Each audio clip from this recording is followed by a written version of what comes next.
this point, we'll be perfectly good to go. So I will act appropriately, but it is extremely tempting to say something like Jeff Crick, Lord Commander.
ready.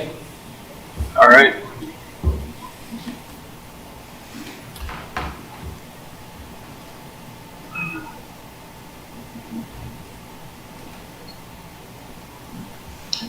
And 6:30. Welcome everybody to the Monday night session of the June 2020 meetings of the Planning Commission. Before we get started, Kyle has some Zoom directions for everybody. Thank you very much. My name is Kyle Kobe with Planning, and I'll be facilitating the Zoom video portion of the meeting. With me here is Jeff Crick, Planning and Development Services Director. He will work alongside the chair, who's on remote video, to facilitate the meeting proceedings. Currently, I have everyone muted so we can talk through the general ground rules for tonight's meeting. This meeting is being recorded and broadcast live on the city's YouTube channel and public access cable channel 25. During the meeting, please mute yourself by clicking on the microphone icon found in the lower left-hand corner of the Zoom menu next to the video icon. When you are muted, a red line will appear over the icon. This will make it easier for everyone to hear the meeting. Just remember to unmute if and when you want to speak. In the menu, you can also turn your camera on or off by clicking the camera icon, the video icon located next to the microphone icon. For the purposes of this public meeting, please keep your video on for the duration. If you are participating by phone, you can enter *6 to mute and unmute your phone.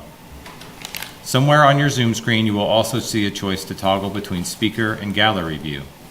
Speaker view shows the active speaker. Gallery view tiles all of the meeting participants.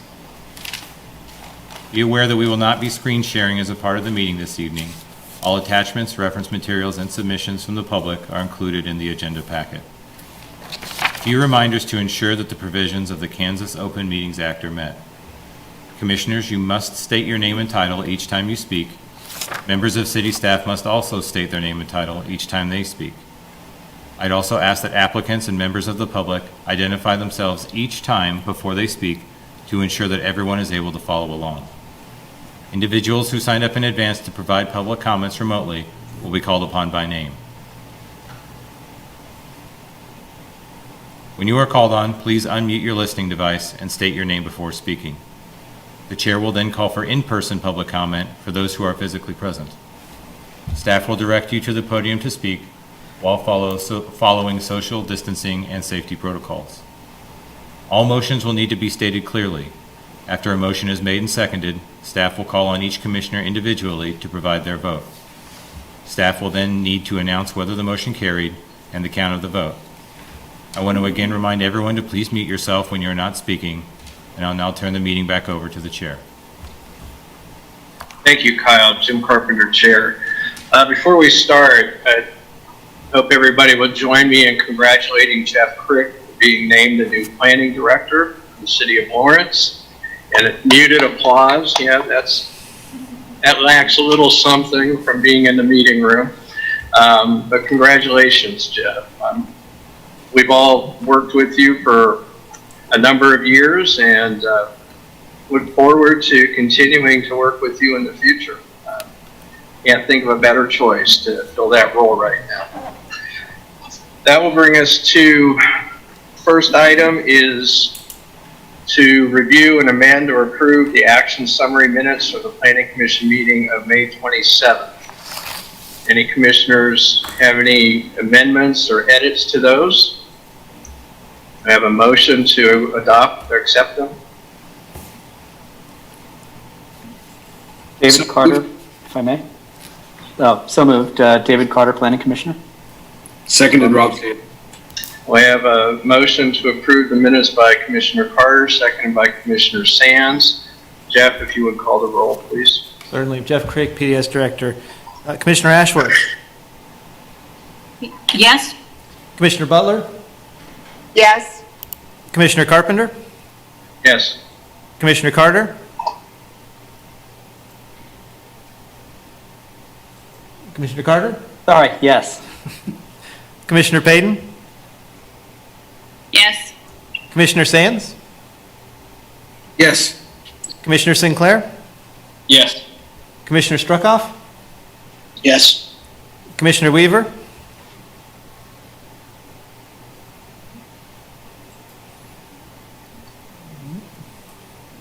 I don't know if I see. He's there. Commissioner Weaver. Weaver. Commissioner Weaver. Yes.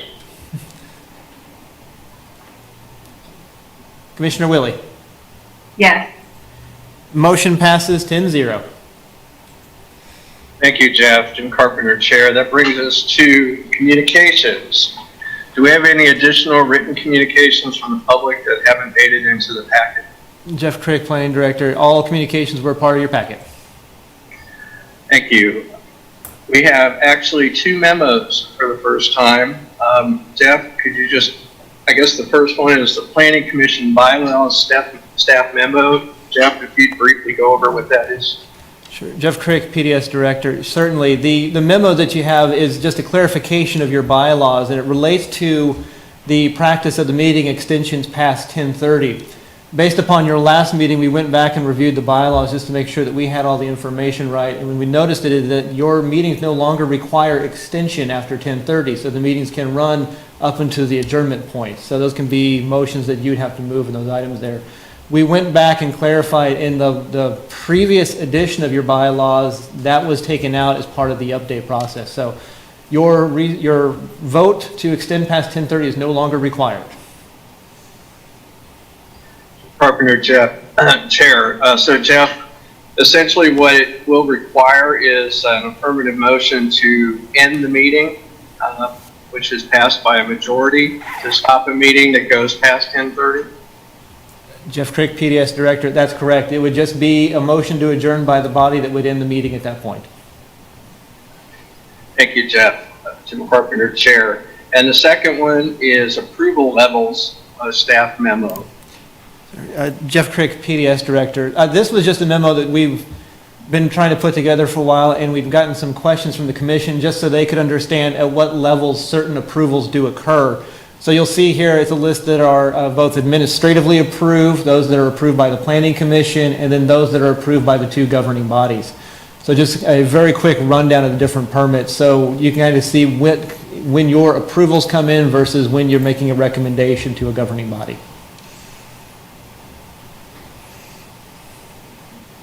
Jim Carpenter, Chair. Any commissioners have any questions about that? Seeing none, we'll move on. Do we have any written action or waiver requests or determinations made by the city engineer? Jeff Crick, PDS Director. We do not. At this time, Jim Carpenter, Chair, at this time I ask each planning commissioner to disclose any ex parte communications they may have had with regard to any of the items on tonight's agenda, which all concern the same project. Commissioner Carter. David Carter, Planning Commissioner. I ran into Kirk McClure at a neighborhood gathering this weekend and acknowledged receipt of his letter. Carpenter, Chair, any other commissioners? Rob Sands, Commissioner. I had a discussion with Mr. Steve Schwada. He is generally not in favor of the project, and he's got several points that are outlined in the body of the staff report, in the communications of the staff report. Jim Carpenter, Chair, any others? Commissioner Willie. I had a conversation with Leslie Soden, also expressing disapproval of the project. Carpenter, Chair, thank you. Any others? Commissioner Spruckoff. I had a conversation with Steve Schwada also. He expressed his opposition to the project and outlined several points that are also covered in the letter that Commissioner Sands referred to. Eric Strockoff, Planning Commissioner. Carpenter, Chair, is that all of them now? Oh, Mr. Chairman, if I may, yes. I also received a letter from Penny Akin of Baldwin. I don't know if it made it into the packet, but she sent me an email requesting denial of the proposal. Carpenter, Chair, I also received that email and it is part of the packet. So we all have that email. Any others? All right, seeing none, we'll move on. Any abstentions by any commissioners from tonight's agenda items? Seeing none, this time we open the floor to general public comment, which was to be provided in writing prior to the meeting. We've received no written public comment for this time. So at this time, we can move on to our regular agenda items. We have 5 agenda items on the agenda tonight. I'm going to briefly go through all those. One is consider approving a comprehensive plan amendment, the Plan 2040. 2, consider approving a request to annex 95.44 acres located at the southeast corner of US Highway 59 and North 1250 Road. 3, consider approving a request to rezone approximately 64.96 acres from RS10 and a request to rezone approximately 15.81 acres from RS10 to CC 400 FP. 4, consider approving a request to rezone approximately 68.89 acres from RS10 to open space floodplain. And 5, consider approving a request to rezone approximately 13.02 acres from RS10 and approximately 7.06 acres, all to RMO FP. So with that, this item came up on last month's agenda close to midnight. I'm having trouble remembering that meeting. And so I thought it might be good, absent any objections, if we would just kind of hit a reset button, since we did defer the item to today and not just recess the meeting last time. So if we could just start over. Just remind people that according to our bylaws, the applicant has up to 10 minutes per item, but capped at 30 minutes from their initial presentation. Members of the public will be limited to 3 minutes. However, given that we have 5 separate items, absent any objection from the commission, I would propose that we extend general public comment to 5 minutes so that people would have time to comment on the various aspects of this, which to me, we actually have 3 main categories: 1, the comp plan amendment, 2, the annexation, and 3, the rezoning request. Is anyone opposed to doing that? Thank you. I don't see any opposition to that. So at this time, we would start with the staff report. Sandy? Good evening. Sandy Day, planning staff. This group of applications represents the first step in the development of the property. Where previous applications have asked for determinations on the annexation, the land use, and the zoning, and specific development proposals, this application breaks down the development request into discrete parts. The first question being asked by the developer is the appropriateness of the annexation, and the second question is the type of land use that is appropriate for the southeast corner of KTen Highway and Highway 59. This land use question is wrapped into the comprehensive plan amendment as well as 5 separate zoning applications. The location of the request is on the south side of KTen Highway and on the east side of Highway 59. The proposed development would include land located between extended Michigan Street on the east and South Iowa Street extended on the west. Wakarusa River is located to the south. Property includes both natural and man-made boundaries. Baker Wetlands controls approximately 800 acres to the east. The proximity of this development to the wetlands is a significant consideration as development of the property is contemplated. Portion of the development request is located within the city limits, or Tier 1. The proposed annexation is located in Tier 2 and would extend the city limits, if approved, to the south into the area that has long been planned for urbanization. The annexation comes with significant benefits of protecting sensitive land areas that are encumbered by regulatory floodplain, as well as stands of mature trees. Regarding the comprehensive plan amendment application, this request does not make an amendment to the policies of Plan 2040, but does propose to amend the revised Southern Development Plan. The Southern Development Plan was originally adopted in the 1990s. The plan included the same property included in this current request and designated that area for planned industrial and planned office uses as appropriate for that area. The plan was revised in 2007, giving the title to the current document, the revised Southern Development Plan, and it altered the boundaries of the plan area as well as revising land uses. Both plans and zoning in the 1990s through the early 2000s relied heavily on planned unit developments as a primary tool to implement good design through public process. This resulted in unique planned unit developments with a distinct set of land uses for each of those development projects that were considered. This is a reflection of the lack of adequate design controls in the regulations at the time. unlike the Land Development Code and the Community Design Manual that has much stronger design elements. The document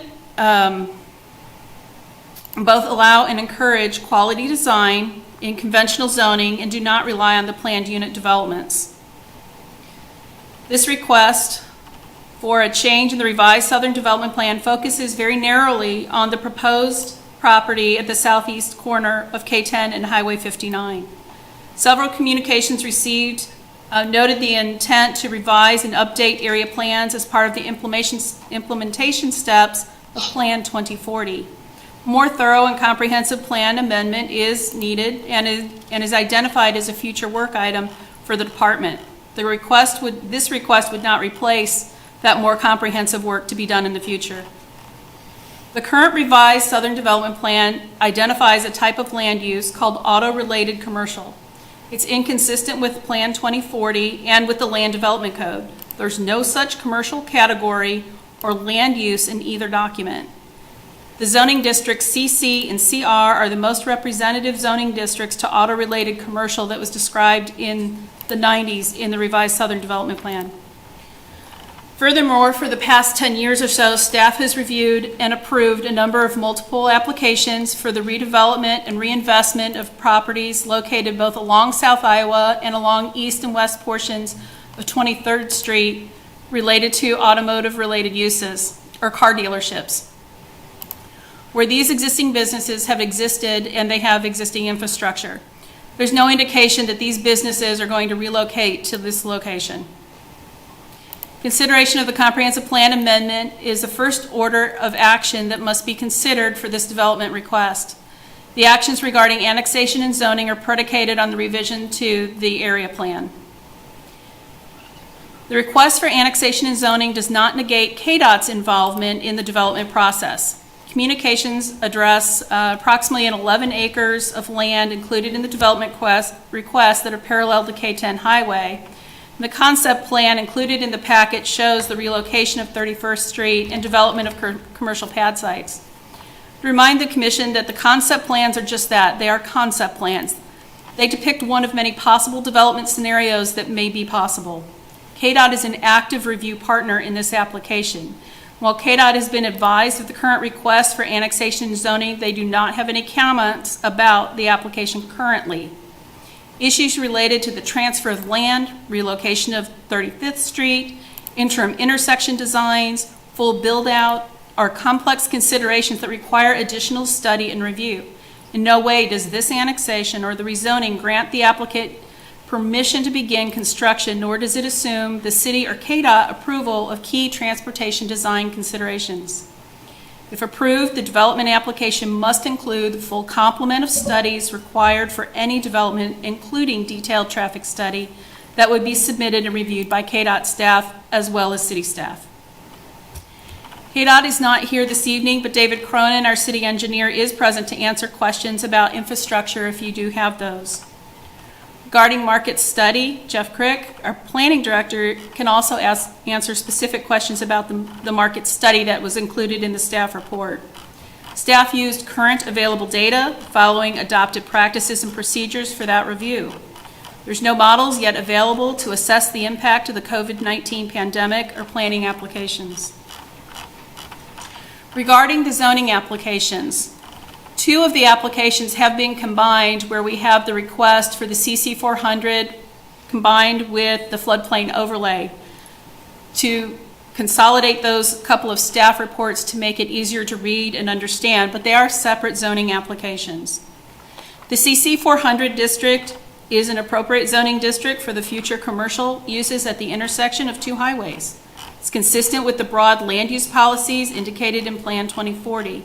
And as I've mentioned, there's no zoning district in the code that is specifically identified as auto-related. The CC 400 district allows a wide variety of commercial, retail, office, medical, recreation, vehicle sales and service, transient accommodations, some industrial uses such as research services, and limited manufacturing uses. The CC 400 does not allow a truck stop. It is the only use in the vehicle service category that is not permitted in the CC district. The CR district, however, would approve that particular use. The RMO district is a mixed-use district that accommodates both residential and office development at a slightly higher density than noted in the plan. However, mixed-use development, when residential and non-residential uses are combined and integrated, allows for residential use to be more clustered. Combined with dedicated open space, the overall density is moderate. The open space floodplain overlay district zoning includes 69 acres of land that would be restricted to open space uses. The property is entirely encumbered by regulatory floodplain and therefore carries the FP overlay designation. Regardless of other zoning requests, the open space district complies entirely with Plan 2040 with the existing revised Southern Development Plan. Floodplain encumbrance extends into the proposed development area, so it's reflected with those zoning applications that have CC 400, FP, and RMO-FP. So for convenience sake, staff did combine those two specific staff reports. However, any motion should be specific as we've outlined in your staff reports. To summarize, the land use entitlements do require those additional studies, as I've mentioned, but the request for the application does not include fully developed, ready for construction package of applications. Both Mercado and North Lawrence are examples of projects that were zoned for commercial uses but are not fully platted. Major traffic, infrastructure, and utility planning is still required for the North Lawrence project, along with subdivision applications. Mercado has preliminary plat that has been approved, but a majority of the property is still unplatted or does not have a final plat. Last month, the Commission considered rezoning requests of property from IBP to RM12D without a companion subdivision, which will be on your future agenda.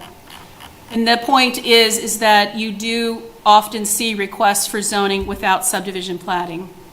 As I mentioned, the items that you need to take care of this evening or consideration are revision to the revised Southern Development Plan, annexation, and then the zoning requests for CC 400, CC 400-FP, OS-FP, RMO, and RMO-FP. Happy to answer any questions. Staff is also here to answer questions if you have them. Thank you. Thank you, Sandy. Jim Carpenter, Chair. I think we'll just hold off on questions until we get through all the presentations. At this time, would the applicant care to speak to the Commission? And just remind you're capped at 30 minutes under our bylaws. Thank you, Mr. Chairman. I appreciate it, and thank you, members of the Commission, for allowing us to have this reset and redo. For those that remember a month ago and when we had this presentation, what I'm going to say sounds very familiar to that night, but I know that many of us probably have only a faint recollection of that late evening that we all spent together. I first want to take the time to thank Sandy and thank all of the planning staff. That was an incredibly strong staff report, and honestly, everything that I do in this presentation today from the development side will just be highlighting a few of the points that staff have said. We stand strongly on the staff reports and the staff's presentation of their presentation they have made of this development effort. But with all of that said, I will take some of the time that's been provided to us and try to walk through a few of the salient points of our development. So first, Mr. Chairman, Cord Maxwell with the Polsinelli firm appearing today on behalf of KTen LLC. I have here in the office with me Chris Chalice, a representative of KTen, as the development representative. I also have Brian Sturm, the landscape architects from Landwork Studios, and then anxiously watching, I know we have folks from the Collett development team, the Lockwood development team, and Sooner Investment. And as the chairman put it, we really do have three main bodies and thrusts of applications here. We have the annexation, the comp plan amendment, and the zoning request. Sandy did a great job on the rezoning request. We'll probably spend very little time on those because we think that the main thrust of this application and the policy decisions before the Planning Commission and ultimately the City Commission are seen in the annexation questions and the comp plan amendment. We're going to make generous use of the staff reports, but also rely on the PowerPoint that we sent and put forward in front of the Planning Commission about a month ago. And so if anyone wants to try to follow along, feel free to look through that PowerPoint as it states the points that we're making. While not totally relevant to the exact application we have here in front of us, we do come before this commission with an extensive amount of history.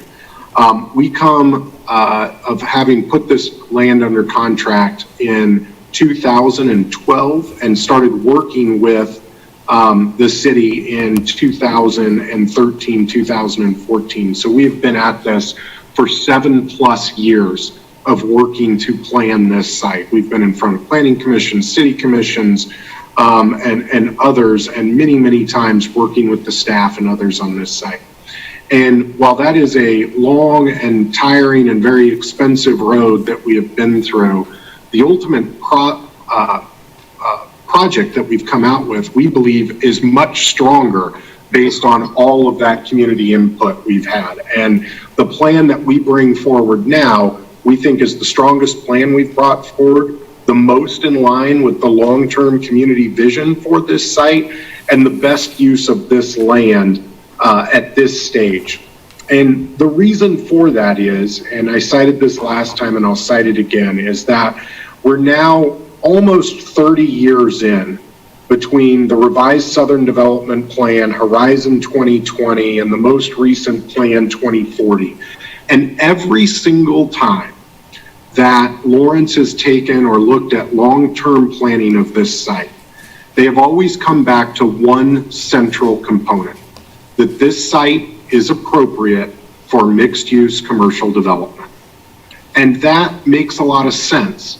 It makes a lot of sense. Sandy said it, the staff has said it, and all of those planning documents have said it, because it's just Planning 101. And Planning 101 is that when you have hundreds of millions of dollars that have been invested in long and heavy infrastructure in and around a site, that site is not to be used for agricultural ground or single family residential or other low impact uses. When you have two major highways that abut a site and hundreds of millions of dollars have been invested, the only appropriate use that works for that is commercial. Commercial development goes where there is adequate infrastructure. And this site, anybody that looks at a map can understand and see that there is more than adequate infrastructure on it. We've got two state highways on both sides of this site. And so again, every time that this has been looked at in any context of long-term planning, folks come back and continue to say that this should have some level of commercial development on it. And so that's what we're coming forward today to begin that process through the comp plan amendment, the annexations, and the ultimate rezoning request is the start of the process to allow this to develop that way. So one of the things that we're going to talk about, and I'll go through in more detail, is looking at what the existing comp plan says and then what our proposed amendment to the comp plan says and the development that will come along with that. But for asking for those changes, that we're putting forward to ask you to remove the auto-related commercial and give us the extra 19 acres of commercial on this site, we're in turn providing substantial public benefits to the city. Not just the public benefits that always come when you do a commercial development, increased jobs, increased economics, increased sales taxes and otherwise, but also significant conservation elements that will be provided to this city. First, we're proposing over 2.4 miles of new public sidewalks and multi that we're putting on this site. So as one of the first applications to come in for annexation under Plan 2040 for this new 95 acres, we believe we very adequately hit the standard for annexation. So if there are not any questions on the annexation part, we'll move on to the comprehensive plan. And again, as I said, we think this is the main policy question before this planning commission and ultimately the city commission. And despite all of the words I'll say and that others will say tonight and that staff has said, one of the best ways we think to understand the meat of this application is just to look closely at what the existing revised Southern Development Plan says and what our request for the new comp plan shows. If you would just put those two pictures, they would be pictures 3 and 4 in our PowerPoint, or they're at the very front of the staff report. If you would just put those pictures up, those pictures truly do speak 1,000 words. Because what you see when you place those up is that we are requesting 2 minor changes. And those minor changes are, 1, to bring the revised Southern Development Plan in conformance with Plan 2040. The current revised Southern Development Plan calls for auto-related commercial. And as Sandy explained, that designation does not exist in the code or in Plan 2040. So we're asking for auto-related commercial to be turned to community commercial. We think this makes sense for the community, the city, the county, and all to have this different designation that is more in tune with Plan 2040 and also more in tune with the high quality development that we plan to bring here. The only change outside of that, of changing auto-related commercial to community commercial, is that we're smoothing out the edges. Approximately 19 acres of additional commercial is what we're asking to add to the red area in the pictures, the red area being that designated for commercial. That 19 acres is enough area so that we can fit in the proposed boxes that we've planned for this, and also to have some commercial area along the highway where we would ultimately end up developing office and otherwise there. So that plan that is now, I think, in front of everyone's screen, that shows that community commercial area. And if you ended up putting it back against the old revised Southern Development Plan, I think just toggling between those again and again really truly shows how minimal this change is. And the staff will summarize that both in what Sandy just reported, but also in the staff summary in their staff reports. Their statement is, the revision addresses only the future land use map to remove auto-related commercial use with commercial and show the expanded area. That's it. That's the change. So again, we find this incredibly consistent with how Lawrence has designated this area for almost 30 years. You've always looked at commercial on this site. You've always looked at a mix of use on the sites, and the concept plan, the annexations, the comp plans, and the rezonings we're bringing are all in furtherance of that long-term community vision.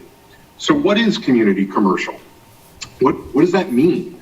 Community commercial in our project comes in the form of an area that will provide services associated with and appropriate for a highway intersection. And this, all of this public investment that has been made in the road infrastructure in and around it. Yet that being said, we think it's a substantial step up from auto-related commercial. It's not going to be dominated by unattractive and noisy truck plazas or massive parking fields with incredibly small service buildings or auto dealerships out there. This is going to be well-planned, modern retail, restaurants, office, hotel, residential and recreational uses, creating a neighborhood environment where folks can truly eat, shop, work, live, and play. We think it will be an excellent addition to the city of Lawrence, and it will create a beautiful southern gateway into the city. We believe it will serve as the primary southern gateway into the city of Lawrence, and that all of our new architecture will be in conformance with community design standards and will provide attractive landmarks for both shoppers and residents of this development. We think there'll be opportunities to relocate community signage into the site, and that will have an substantial enhanced wetland vegetation and appropriate landscape buffers all throughout the site. I think the staff has put up some of the imagery that we submit into our PowerPoint And all of that is the design intent of what we're moving forward with. We'll, of course, as has been laid out, this commission and the staff will have plenty of chances, both through the subdivision and the site plan process, to be able to go through that in a lot of detail. And there has been, and I appreciate Sandy working through, there's been commentary that, hey, we're trying to pull a fast one maybe, or move things by, or we're not promising anything. No, we're just following the exact process that has been laid out by the city of Lawrence, the process that other developers have used. In fact, probably some of those other developers that are going to speak tonight, of bringing the site into the city and starting the major policy questions of comp plan and rezoning, and then working through site plans at a later point. So we appreciate the staff bringing that up and providing all of that context, but we're going to make this an incredibly high quality development, and we look forward to working through all of that with staff. And then I've talked about this a few times, but one of the points that we made in our PowerPoint and we went through is really development and the habitat preservation that we're doing here. We are working in parts of the development in the floodplain, but in turn for doing that, we're truly making an unprecedented dedication in this process. We have, give or take, total in our control about 100 acres in this project. And we're looking at through this, or about 120 acres, we're looking at through this giving 60 acres that we're dedicating it to an open space dedication. We've tried to find any precedent for that type of dedication of open space into the public good, and we can't find that in the city of Lawrence or any of the other projects any of the members of the development team have worked to make that large of a dedication. That dedication will allow a continuation of the Baker wetlands and the trail development and all of the active preservation that has been seen in that, and active recreation that we've seen. We think these sidewalks and open trails and really the sustainable elements that we're bringing towards making this open space, we think it's even improving from some of the farmland characteristics that you've seen currently of farming in that floodplain, that truly restoring this to sort of its native condition and that open space can be a very, very powerful benefit to the grander community and to this development. And we look forward to being able to design that and work with that along with staff and with our important neighbors on the sides of it.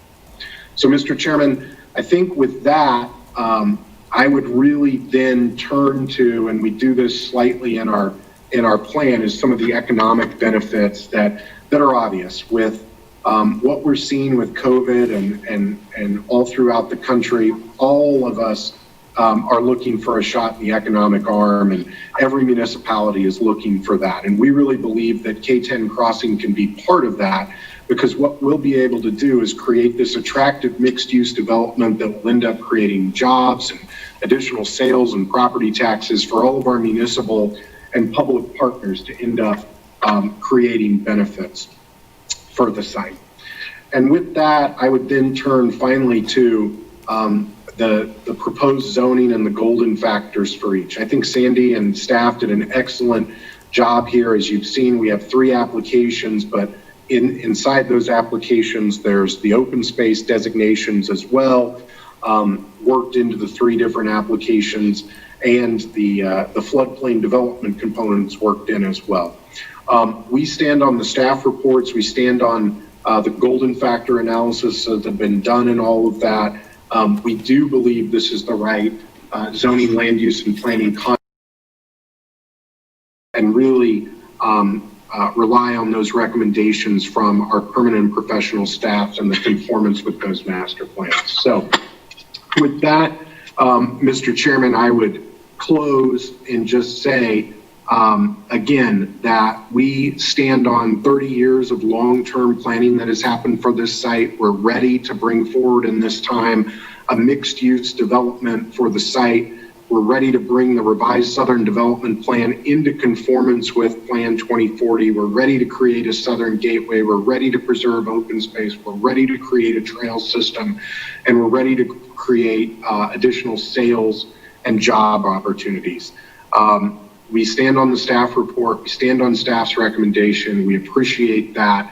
We'll be happy to answer any of the questions that any of the members of the commission, public, or competing developers would have of our proposal. And we would ask to be able to reserve some time, Mr. Chairman, to be able to come back and respond after we hear from interested citizens and other developers. Thank you. Thank you, Mr. Maxwell. Jim Carpenter, Chair. Of course, you'll be provided 10 minutes after all the public response under our bylaws to respond to what the public has to say. And I'll just say before we open this to public comment, we are limiting this to 5 minutes per speaker. If you have any questions, please direct them to the commission. We probably won't answer them immediately, but knowing this commission, probably all of those will be asked of the appropriate individuals before we make any final determination. So at this time, we'll open the floor to public comment. The first person that I have on my list that signed up is Mary Jo Sheeney. I am here, Commissioner. Members of the Planning Commission, my name is Mary Jo Sheeney. I'm an attorney at the Rouse Fretz Law Firm. We have offices in Kansas City, Missouri, and in Leawood, Kansas. Please refer to our May 26th and June 22nd letters in your packets detailing how the proposals before you tonight veer from and abandon the comprehensive plan and other plans. Most fundamentally, we are asking that you stand up for, stand behind, and use the planning tools you and this community created. These applications ask you to do the opposite. We ask you to deny them. 2 basic questions I want to cover. What's missing, even though it's required at this point in time, and what difference does it make? What's missing? What is astonishing amid the tonnage of paper you have before you is you do not have one single actual commitment from this developer to do anything, even if it sounds that way, even if the promise is it'll come tomorrow. The comp plan demands more than pie in the sky. First, don't want to forget this, the comp plan doesn't approve this development at this location at all. It is envisioned under your plan 2040 to be much further south, 2 miles. Second, even if it were envisioned at this point, the community rules require more, just as they have of every property owner who comes before this commission. There's a required specific development plan, but none has been provided. There's a required nodal plan, but none has been provided. There's a required high level of design, but none has been provided. There's a required service delivery plan, but none has been provided. There's a requirement that a property owner own property proposed to be developed. This developer does not own the KDOT right-of-way, but shows 5 restaurants within the right-of-way.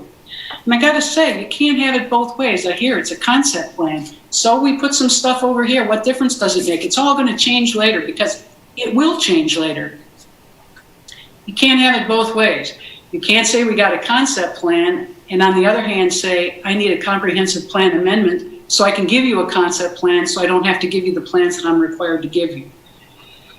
And this developer has no authorized way to get into the property and can't tell you that access off US 59 will even be allowed because so much information is missing that hasn't even been provided to KDOT. And just another point, auto-related, I've heard now many, many times that it's not part of anything anymore. I beg to differ respectfully. Auto-related is still included as part of the revised Southern Development Plan, and that plan has been incorporated lock, stock, and barrel into Plan 2040. It does exist. And the city code, even before Plan 2040 never included a specific use category for auto-related. It's the same use category that's there now, and it's referred to as vehicle sales and service. And no truck stops were never allowed. They're not allowed except in an industrial area with a special use permit the last time I looked at your use code. That's the first question. Second question, so what difference does it make that you're missing information and the applications are incomplete on their face? The difference is you aren't being given what your planning process mandates at a point in time when you, as commissioners, are expected to make a decision that will affect this community for decades. I know there was some talk about, well, it's not the first time somebody in Lawrence was allowed to go ahead and get zoning without having a subdivision plat. That's not the question. By the time you get to the subdivision plat stage, it's too late. Your discretion as this commission to examine and evaluate these proposals is broad at this moment in time. You skip forward to site plan and subdivision planning. You may have some perfunctory review, but you're not going to be able to go back and say, now, you told us you wanted only 200,000 acres of retail. We gave you 400, and what, are you changing your mind now? You're going to lose that ability. And I appreciate your time very much. We ask you, please deny these plans. Thank you, Ms. Shaney. Jim Carpenter, Chair. Second person that I have on my list is Jim Bowers. Thank you, Chairman. My name is Jim Bowers. I'm an attorney with the Roush Fretz White Goss Law Firm. We have offices in both Kansas City, Missouri and Leawood, Kansas. I'm here tonight on behalf of the Mercado landowners in opposition to the applications. Ms. Shaney, I think, outlined the arguments in her letter of June 22nd very thoroughly. I have a letter that I followed her with that is very short and to the point. The opposition to these applications can be boiled down to very simple concepts. One, the applicant doesn't own or control the land that is included in the application. There's over 11 acres of land that is essential to the 5 restaurants that are shown on that land. It's owned by KDOT. It's not owned by the applicant. The applicant does not have an agreement with KDOT included in the application. For that reason alone, these applications should fail. Number 2, and again, this is a very simple concept. The applications before you do not conform, and the developer admits this, do not conform to the 2040 comprehensive plan. They admit that they don't conform because they're asking you to amend the comprehensive plan to allow the project to go forward. The comprehensive plan was just adopted by this community after long and thorough review and debate. That comprehensive plan is less than 8 months old. So to put us under the comprehensive plan, to file applications on land you don't own, those are easy concepts to understand as the basis for denying all of these applications. And I would also suggest to the commissioners that they take a strong look at the letter from Sustainability Action Network that was submitted today. It's a 3-page letter signed by Mr. Allman that I think thoroughly goes through and debunks the arguments that were made by the applicant in connection with these cases. So with that, Mr. Chairman, I'll close my testimony. Thank you. Thank you, Mr. Bowers. Jim Carpenter, Chair. Third person on our list is Michael Allman. I'm just going to say this for everybody. Please don't leave after your comments, because give us the ability to ask questions if any of the commissioners have questions. Can you hear me there? Yes, Michael, go ahead. Okay, thank you. Good evening. I'm Michael Allman, representing the Sustainability Action Network. and we oppose all the project applications.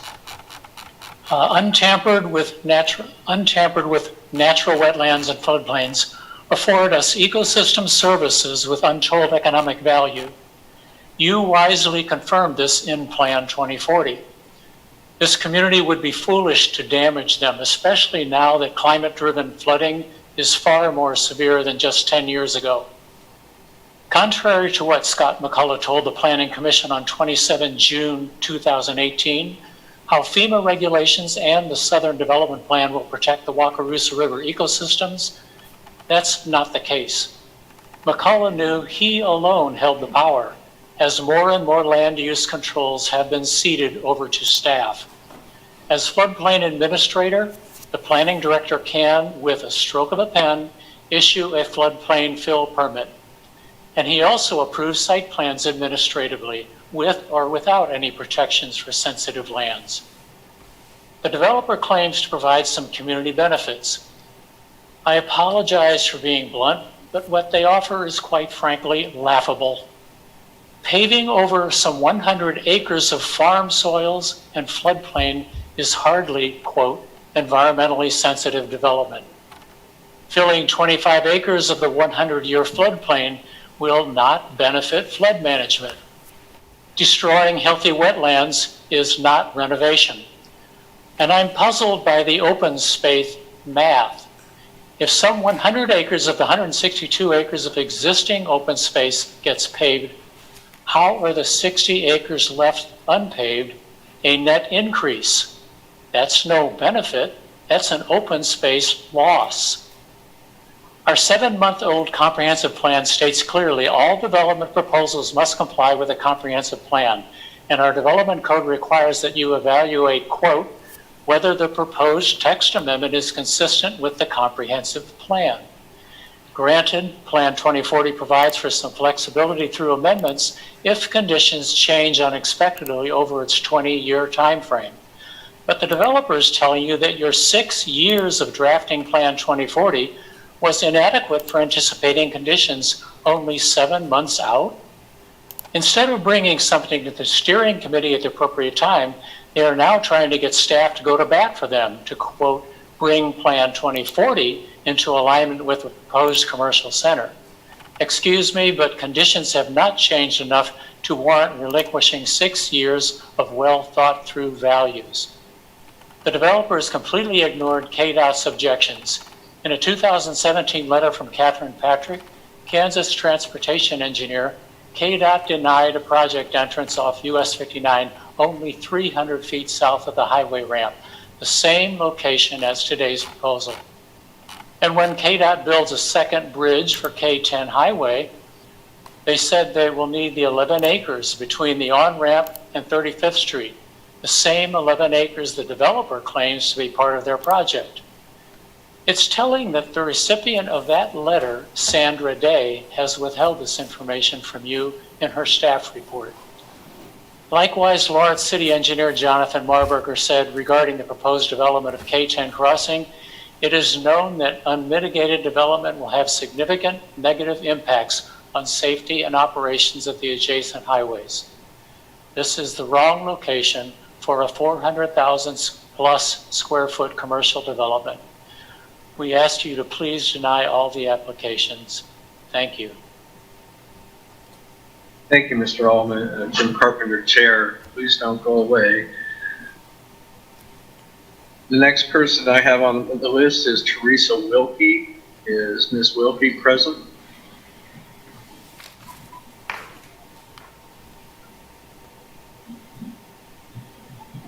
Don't think so. That brings us to Dr. McClure. Good evening, Commissioners. I appreciate the opportunity to speak with you. I'm Kirk McClure, Professor of Urban Planning, University of Kansas. One of my roles this evening, I would like to speak narrowly to the economics that are being put forward here.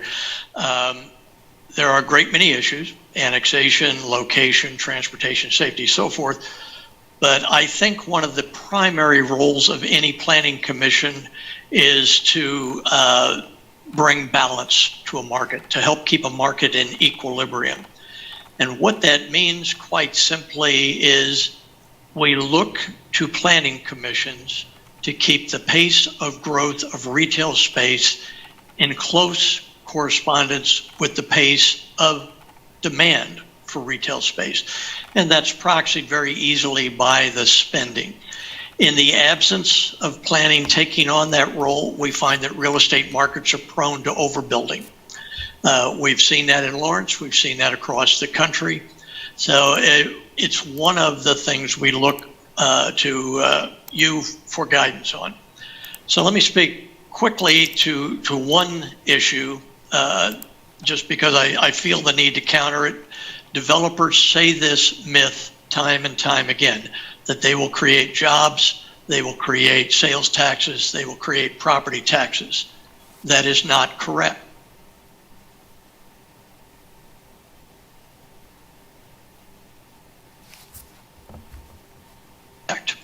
Our market area that creates value in the property, creates sales taxes. The sales taxes are the spending is what creates the jobs.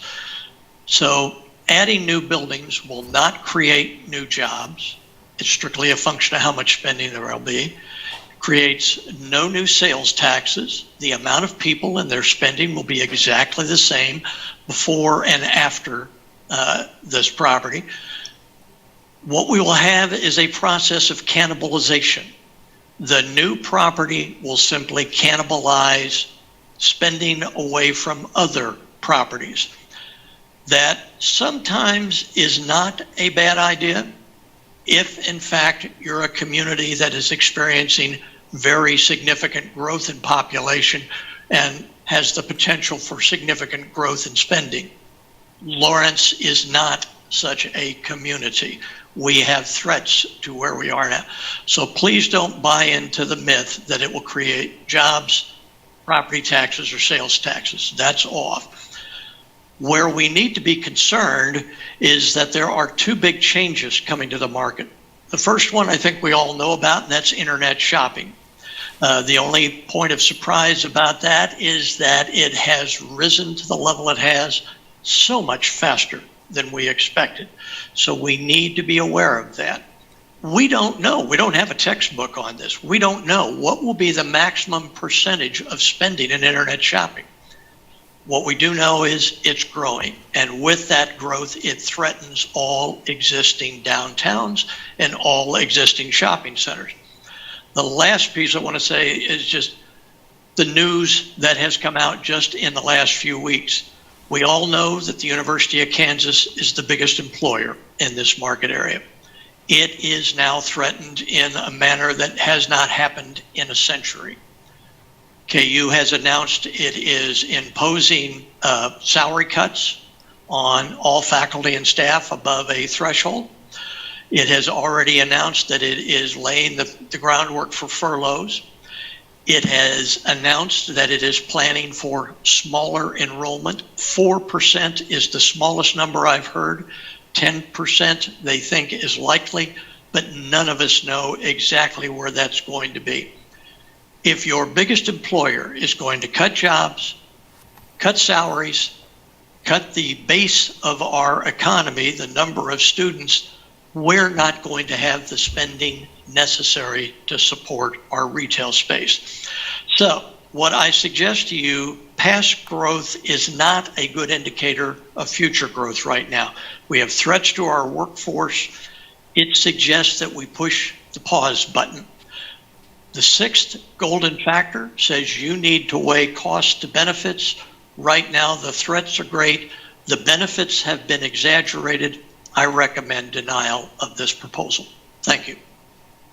Thank you, Dr. McClure. Jim Carpenter, Chair. Mr. Holcomb, you're up.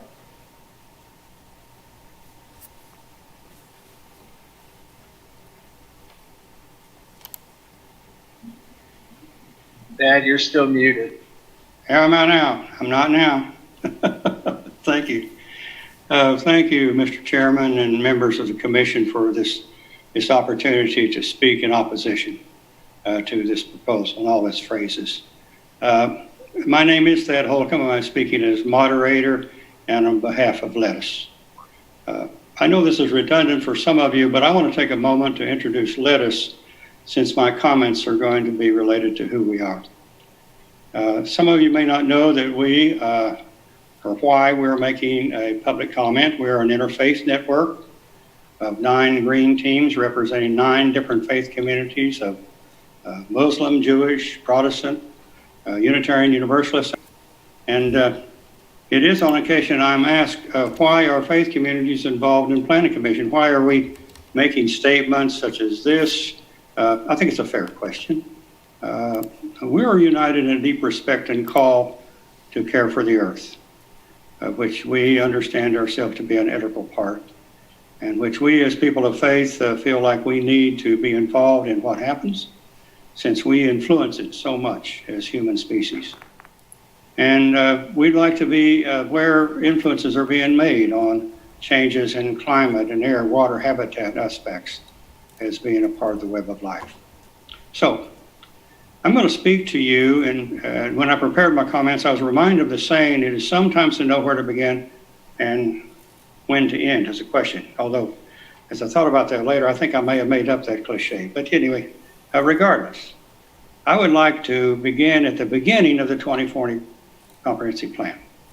One, we were, as Lettuce, involved in discussions with as the amendments were made out of the 2020 plan. You, the commission, in our opinion, decided to improve the way we establish guidelines for growth. And I think did so realizing that the 2020 guidelines were developed before we all became more aware of how consequences of climate disruption, exponential growth in water, air pollution, and also acknowledging how urban growth affects equity of income, health, and race. And now even more, as we are disoriented by the pandemic and a seemingly even more and good awareness of our racism.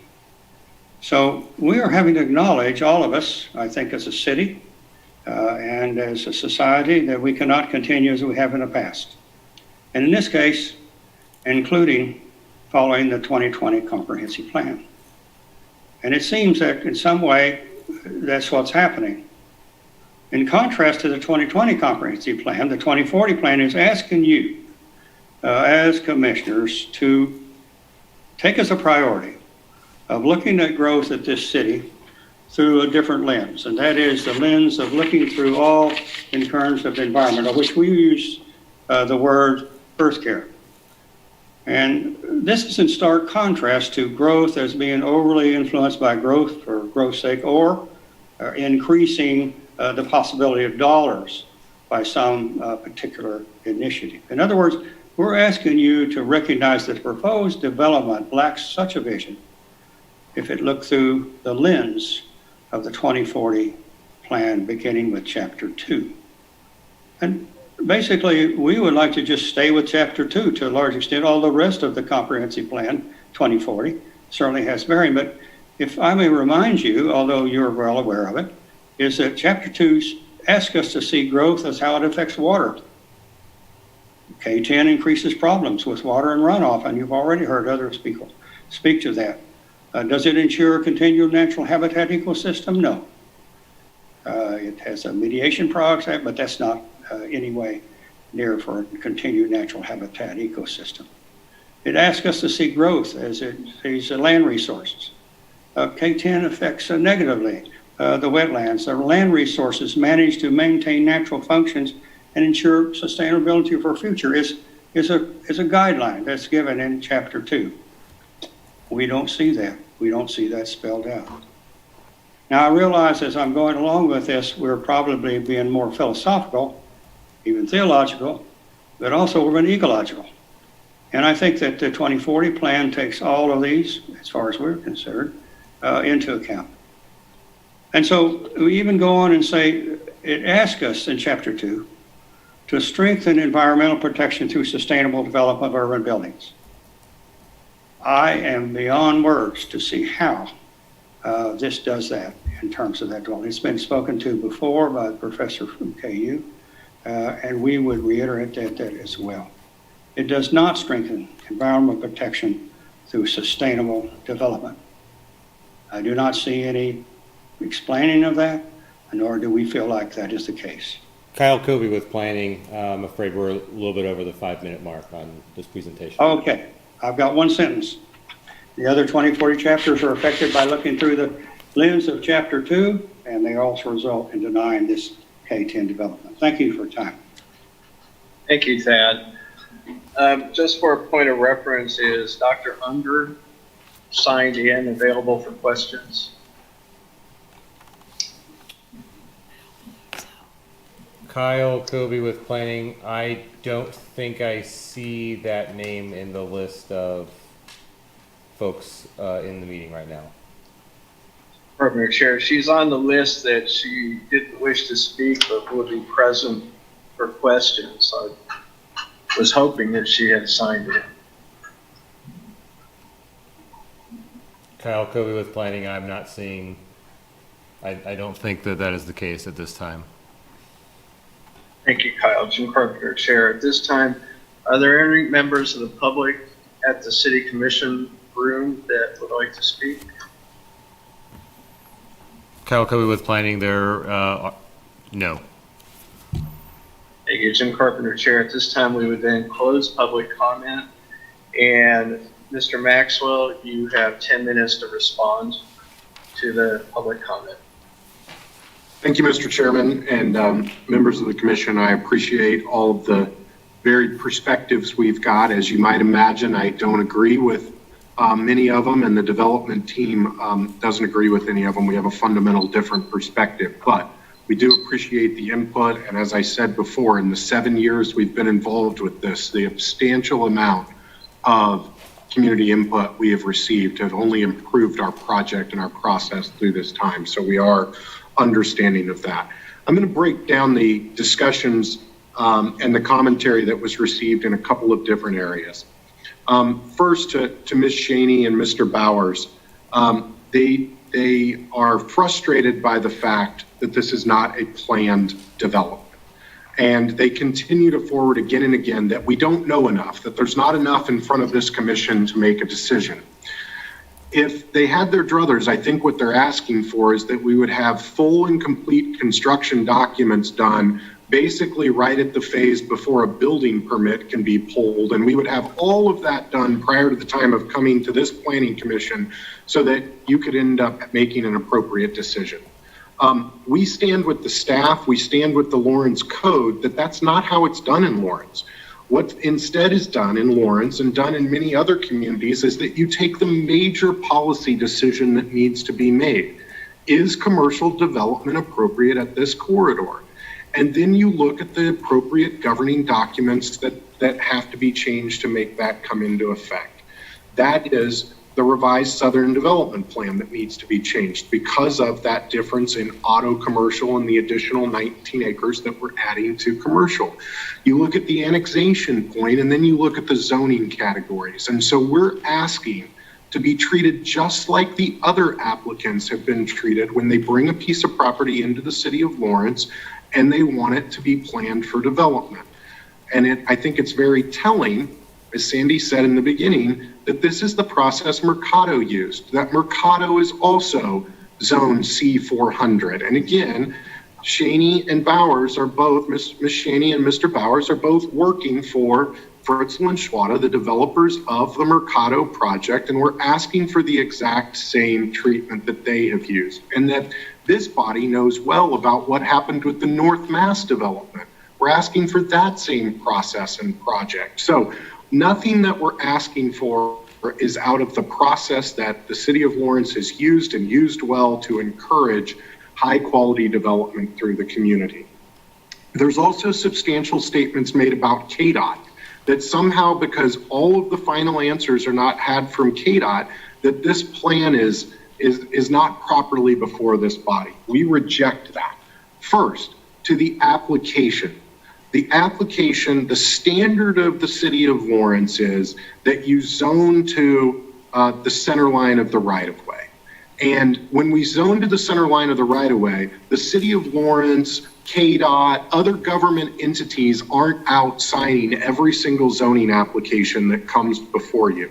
Instead, they're put before this body, and this body and the city commission have the proper and appropriate police powers to make decisions and regulations on pieces of property. That is the power that's provided by you in statute, and we've brought that forward in a proper application with proper notice to ask for it to be heard.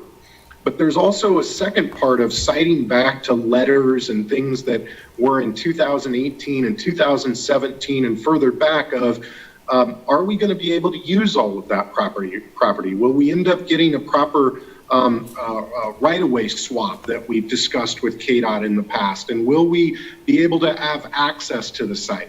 And of course, every one of those things will have to be worked out with KDOT and the City of Lawrence and professional staff and otherwise, and this Planning Commission and the City Commission, but all in due time. That's all what happens as you end up going through specific planning of a site. Right now, we're asking for the broad fundamental policy decisions of, does this city believe that commercial is appropriate for this site? If we answer that question, the first and most important question, we can then go on to all of the specific planning components. Mr. Allman brings up great points, and I understand his perspective.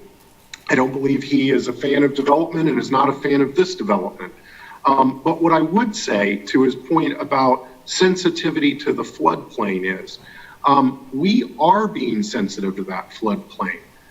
Like it or not, 60 acres of this development that currently could be used for other uses, and is a substantial portion of it currently used for agricultural uses, which I'm not an expert in this area, but I do believe sort of agricultural uses create some of the most soil runoff that happens across our country and in our nation.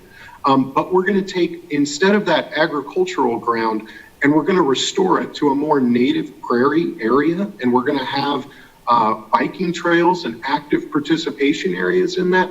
I do think this is incredibly sustainable and good development and good principles, and can fit in well with our neighbors of the Baker wetlands and the Wakarusa River and all of the areas that we have around us. I think this is good development, and it will be well received by the community and the city population. Dr. McClure makes comments about that we're not going to create jobs and sales taxes and economic development. And while I understand his perspective, we fundamentally disagree. I believe Dr. McClure thinks that the pie is stagnant. All that there is one pie, and we're just trying to whack that up among the various developments in Lawrence. And unfortunately, we have a different view that we believe the pie can actually grow, that the economics can be created and be larger. And we see this through the state of Kansas's economic development theories and other economic development theories that rely heavily on pull factors. Are you bringing more people to Lawrence via your development? We believe we are. Some of those plans and the concept plans that you see have boxes on them of retailers and folks that are not currently in the city of Lawrence. Those are the types of retailers we want to bring, the type of retailers that increase pull factors and bring further people from the south and the west and the east and otherwise into Lawrence. And that's what we're targeted on. And frankly, I would also say that retail has gotten incredibly smart. It is in a challenging market out there, as we've seen, as Mr. McClure cited it, that we've got the internet and the challenge from the internet. What we're seeing now is retail has to be omni-channel and done in smaller formats. And part of that is why we have a much smaller format than the retail we had in the past. And part of that is why we've roundly embraced this mixed use development, and we have office and we have hotel and we have residential and we have all of that, because we're trying to grow the pie, not only for this development, but for the city as a whole. And finally, to Mr. Holcomb's points, I understand his points. I understand the fact that he disagrees with our development choices and where we're moving on this. But what I disagree with him on is the central component about the 2040 plan. We studied the whole of Lawrence. We studied that comp plan, and we all worked on that incredibly hard. Obviously, folks on this commission much harder than I ever did. But in that plan, if they wanted to stop development on this site, if you wanted to say that it shouldn't have been commercial, if you wanted to say that no retail should ever happen here, that opportunity was afforded everyone. And it didn't occur. It didn't occur, and the general designations that we're asking for continue to be the same designations that have been on this site for 30 plus years. We're now asking this community and this commission to forward what has been there for 30 years and allow us to use this property after proper planning, after getting the architecture right, after getting the site planning right, after getting the access right, to be able to use this property as it's always been comprehensively planned, or when I say always, meaning 30 plus years, to be able to use it for well-planned commercial, use it for multifamily development, and use it for office. We think it's not only the best for us as property owners, but we truly believe it's the best for this community, and we believe it's the best for our neighbors, including the Wakarusa River, including the floodplain, and including the Baker wetlands. With that, Mr. Chairman, I'd stand for any questions that the commission may have and would appreciate this commission's support and to vote yes on the various applications we have in front of you with a strong recommendation for approval when this goes forward to the City Commission. Thank you. Thank you, Mr. Maxwell. Jim Carpenter, Chair. At this time, we'll bring this matter back to the Commission for discussion. As Ms. Day pointed out, their first item, which is number 1 on our agenda, is to consider approving a comp plan amendment to Plan 2040, Chapter 8B, and revised Southern Development Plan related to the KTen Crossing located at 3500 Iowa. So let's try to keep our questions and comments focused on amendment of the comprehensive plan first. So with that said, who would like to start out? Commissioner Willie. Karen Willie, Planning Commissioner. I'd like to take us back to kind of the beginning and talk about, we get this a lot when we get a comprehensive plan amendment challenge or a question about whether or not we are allowed to open that up and have discussion and who can bring that forward. And we've hit this before that it's a brand new plan, but the only way we know if we like it is to poke it. And I'm very happy to have the chance to take a look at it and see if we stand by it or if we challenge it. So it doesn't bother me if a developer brings forth a question to have us take a look at something in a comprehensive plan or in a development, or in the Southern Development Plan, area plan. I think that's fine. That's always a question that I'm willing for us to take.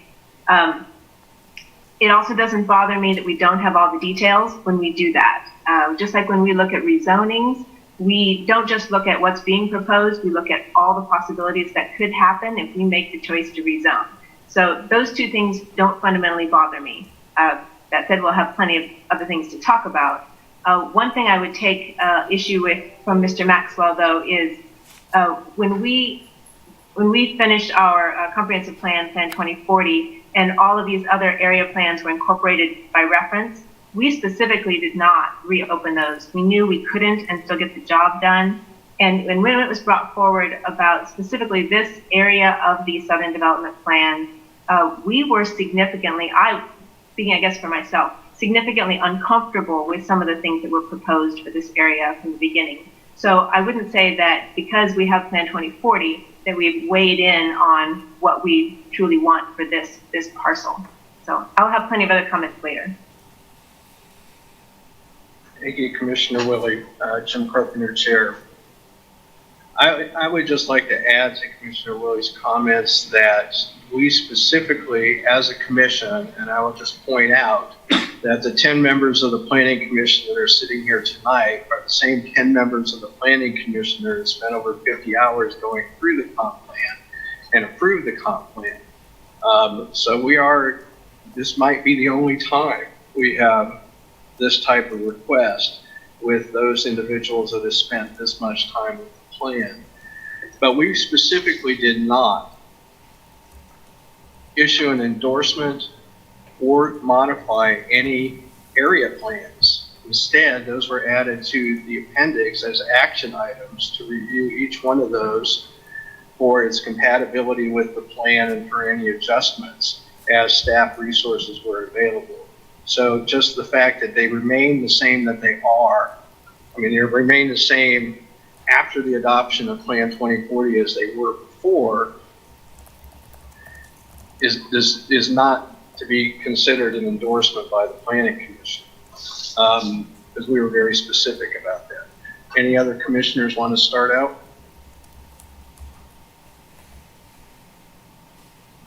Rob Sands, Planning Commissioner, if no one else wants to go.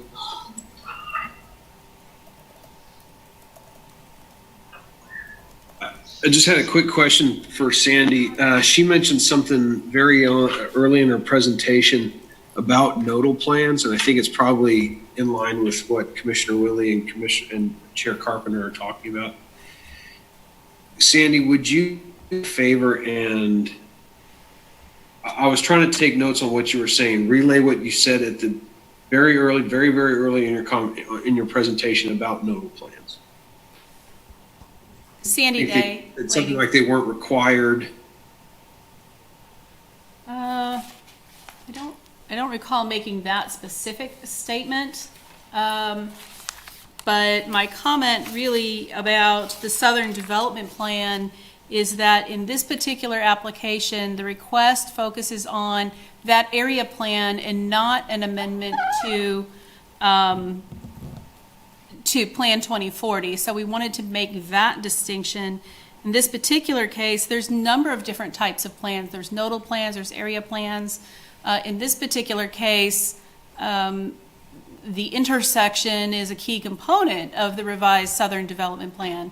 So the idea that we would have a separate nodal plan on top of that, that is not a direction staff was going with that at all. So I think it would be accurate to say that I do not believe that there is a nodal plan requirement, but we do have to address the changes in the revised Southern Development Plan to assess this particular project. Does that help? Yes, it does. So, okay, just to reiterate what you said is that this is a change to the Southern Development Plan as a component of Plan 2040, not a change to the text of Plan 2040 that we approved in November. I'd also like to ask, what is was the Southern Development Plan or any nodal plan within the Southern Development Plan on an action item for staff to review after the adoption of the comprehensive plan? Over. This is Sandy Day Planning, and Jeff can weigh in on this. Yes, the Southern Development Plan is one of several work items that you have. I don't know exactly when this particular plan falls in that work schedule, but it is one of the work items. Jeff Crick, PDS Director. Commissioner Sands is correct. That is one of those things that we're going to have to go back and review and address as we go forward. Just wanted to kind of double back on your comment about the nodal plans. In the commercial criteria table, which is page 34 of the comprehensive plan, it outlines some different items that are usually related to the CC 400 zoning district, and one of those is the plan level required does require a nodal plan. In the revised Southern Development Plan, when you look at it, it does encompass the area, and it usually kind of rises to that level. Other nodal plans you kind of see are usually specifically tailored. Some of those are the Sixton Wakarusa plan is a very good one, where it only focuses on the four corners of an intersection. So the revised Southern Development Plan does encompass this area, and we use it in that same configuration and capacity. Thanks, Jeff. Rob Sands, Planning Commissioner. So my last question in this battery of questions is, so since we're being asked to change the Southern Development Plan, do we reasonably believe that it still needs to follow the comp plan change requirements found on page 7 of the Plan 2040, the criteria for changing the comp plan? Over. Jeff Crick, PDS Director. That's correct, Commissioner Sands. We would look at that as our guidance document for the amendment. And as you're all aware, is the revised Southern Development Plan is incorporated by reference into Plan 2040. So we do use the items on page 7 as the measuring stick for edits.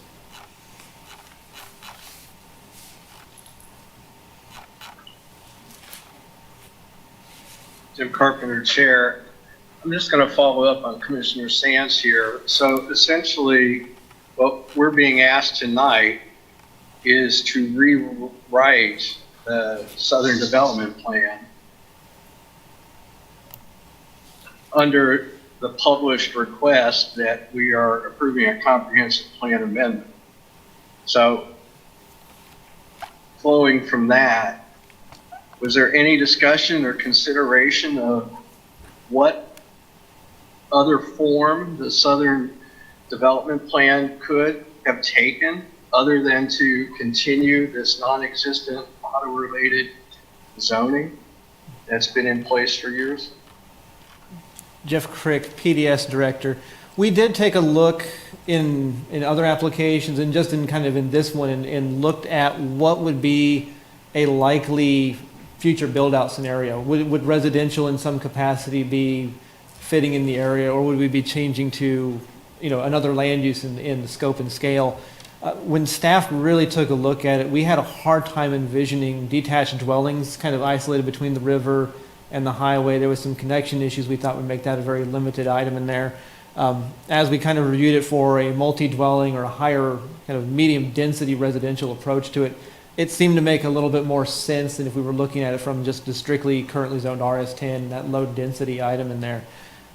We also kind of looked at this as being kind of your southern limits in the way that the floodplain and the floodway are working, some way that the city would expand. When you start going further south, you start talking about a larger infrastructure investment that would go on in those areas.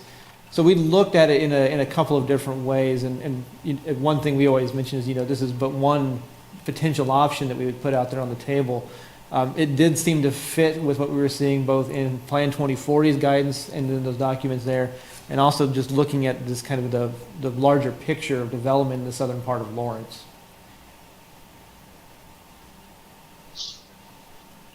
Jim Carpenter, Chair,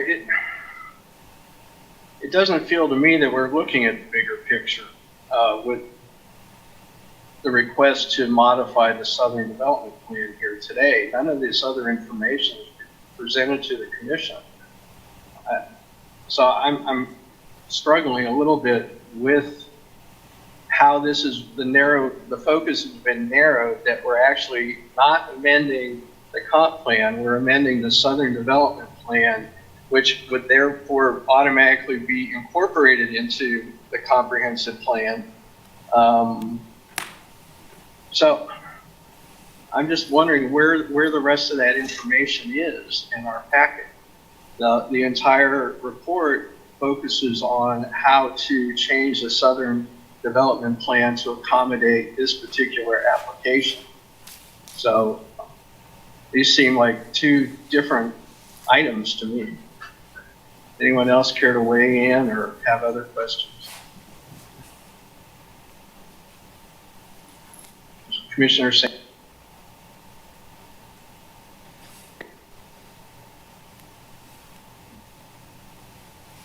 No, thank you. I'll reserve mine. All right. That said, I'd like to ask Dr. McClure some questions, if I could. Where is he? Kyle Kobe with Planning. I don't see him in the meeting anymore. All right. That's unfortunate. Then I'll ask my next questions to Mr. Maxwell. Mr. Maxwell, have you had a chance to review the letter that came from Baker University? We did, Mr. Chairman. And that had six points on it. Could you respond briefly to what's in that letter and how your proposal would address those issues? Mr. Chairman, I could do same, but I'm actually going to invite Chris Chalice over to stand in front of the microphone here. Chris, as I said, and many know, has been the longtime development representative for the development team, and Chris had the benefit of talking to Baker University just today and can inform you of all of those discussions. Evening, Chris Chalice, Sooner Investment, part of the ownership of KTen LLC is the applicant tonight. I did speak with Baker University, Scott George, his Associate Vice President at Baker University, submitted a letter that is in your packet, and I did speak with him today. As I did with him this morning, I'll back up just for a moment because we do have some history. From the beginning, when we got here 7 years ago, one of the first people that we spoke with was Roger Boyd, who was the, for lack of a better term, conservator of the Baker wetlands on behalf of Baker University. And at every step of the way, at every application that we've made, we always met with Mr. Boyd.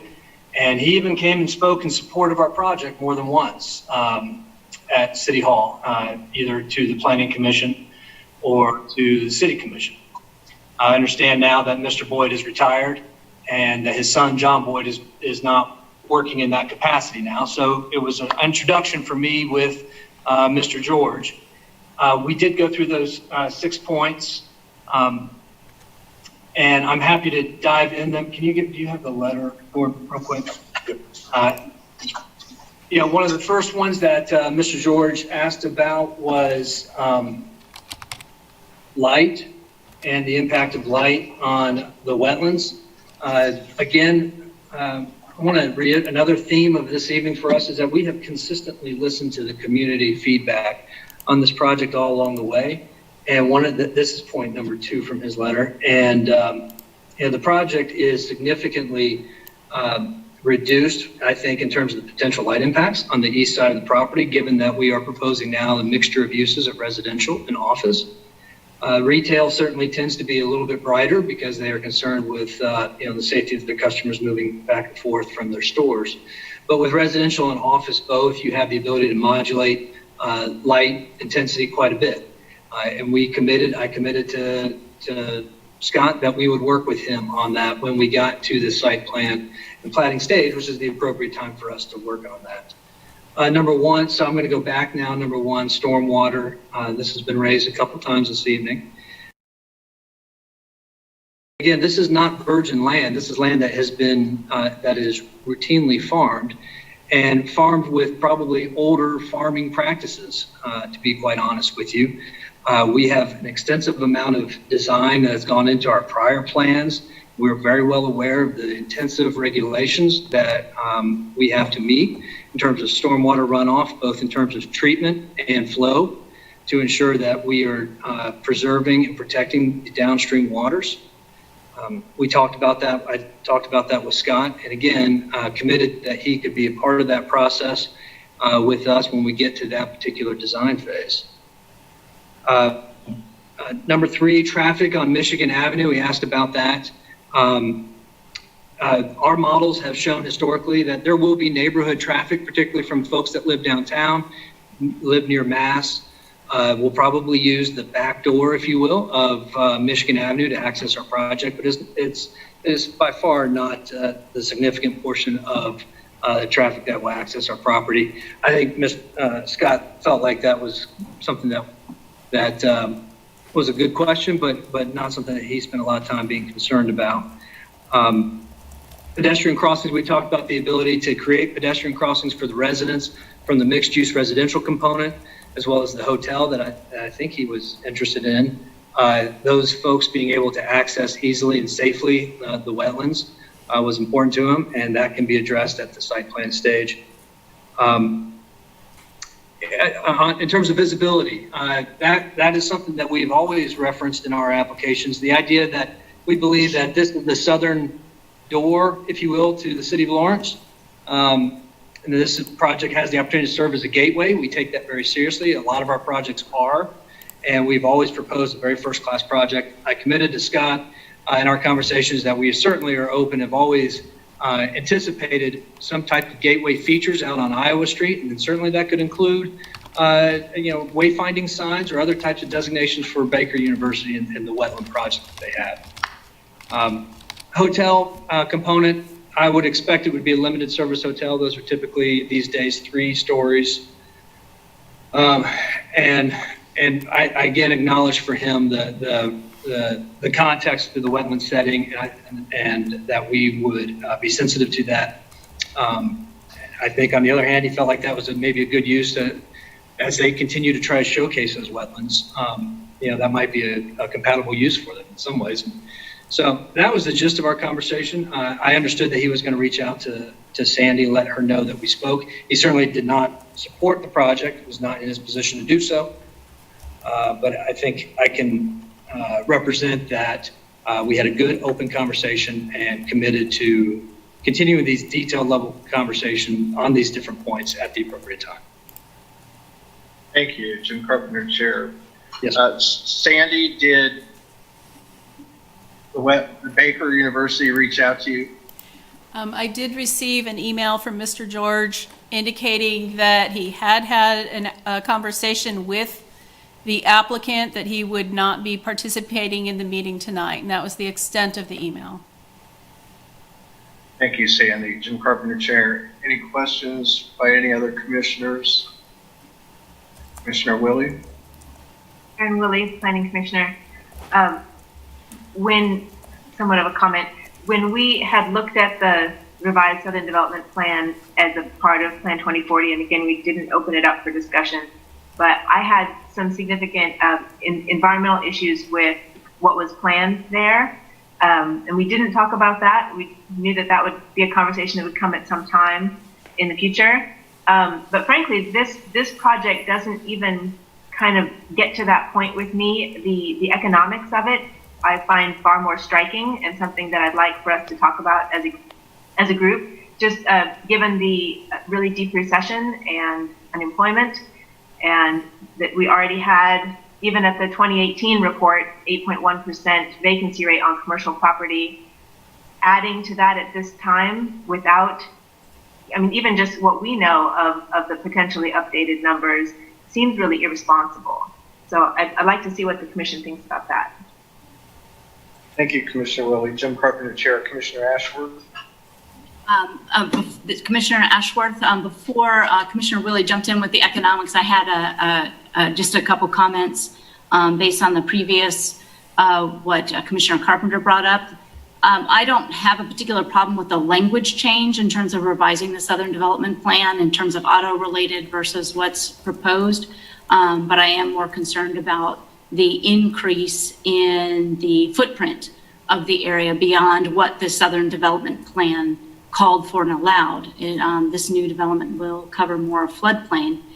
And a couple comments have come up about, well, this is farmland, and farmland has a lot of runoff into rivers, which is a true statement in general.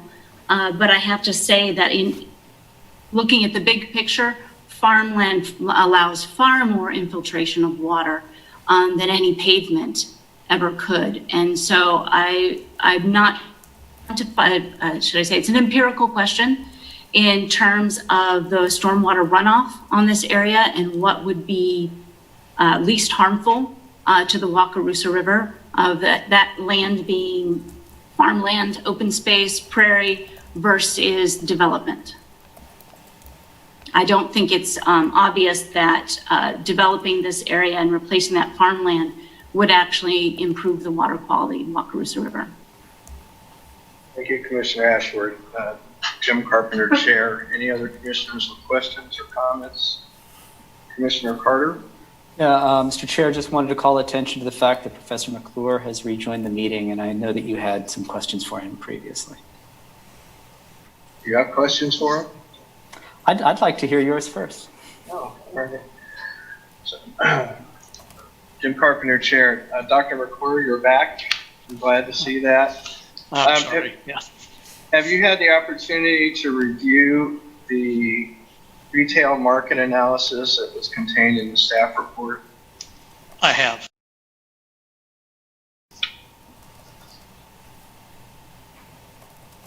I am familiar with your arguments that we're going to have a greater impact of displacing spending rather than pulling in new spending. Could you explain that further and what you base that on for the City of Lawrence? Yes, I can. The concept of the pull factor is an important one for any retail center. The idea is that a community needs to stay strong in that it draws in spending from outside its own jurisdiction. Much of the argument being made in the economics for this proposed project is that it will somehow, rather than draw spending from within Lawrence, it will draw that spending from south of Lawrence. And I did some crude calculations. There aren't enough people in all of Ottawa to generate enough spending to maintain this shopping center, even if not one person from Ottawa spends in Lawrence now. In fact, what happens is a certain amount of spending in Ottawa happens in Ottawa. Some of it goes up 35 to Olathe. Some of it comes up 59 to Lawrence. We're appreciative of receiving their dollars. But the simple fact is there is not going to be sufficient growth in people or income, and we're seeing a declining propensity to spend in bricks and mortar stores. It's going to Amazon.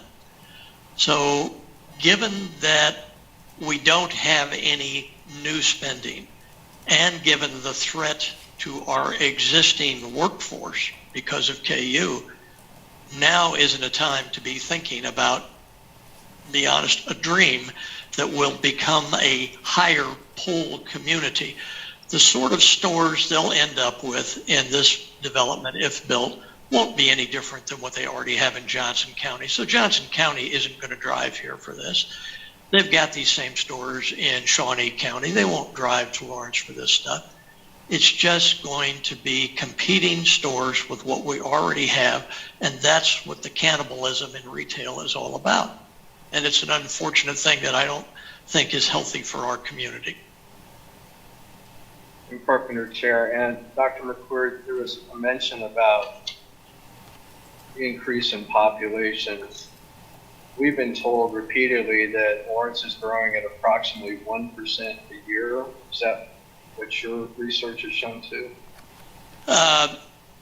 You know, there's a lot of argument in this town over population growth. I tend to believe the Census Bureau's numbers rather than the city's numbers. The thing I think it's important to remember, Lawrence used to grow faster than the state of Kansas. Now it's growing slower. Lawrence wages used to be higher than the average for the state.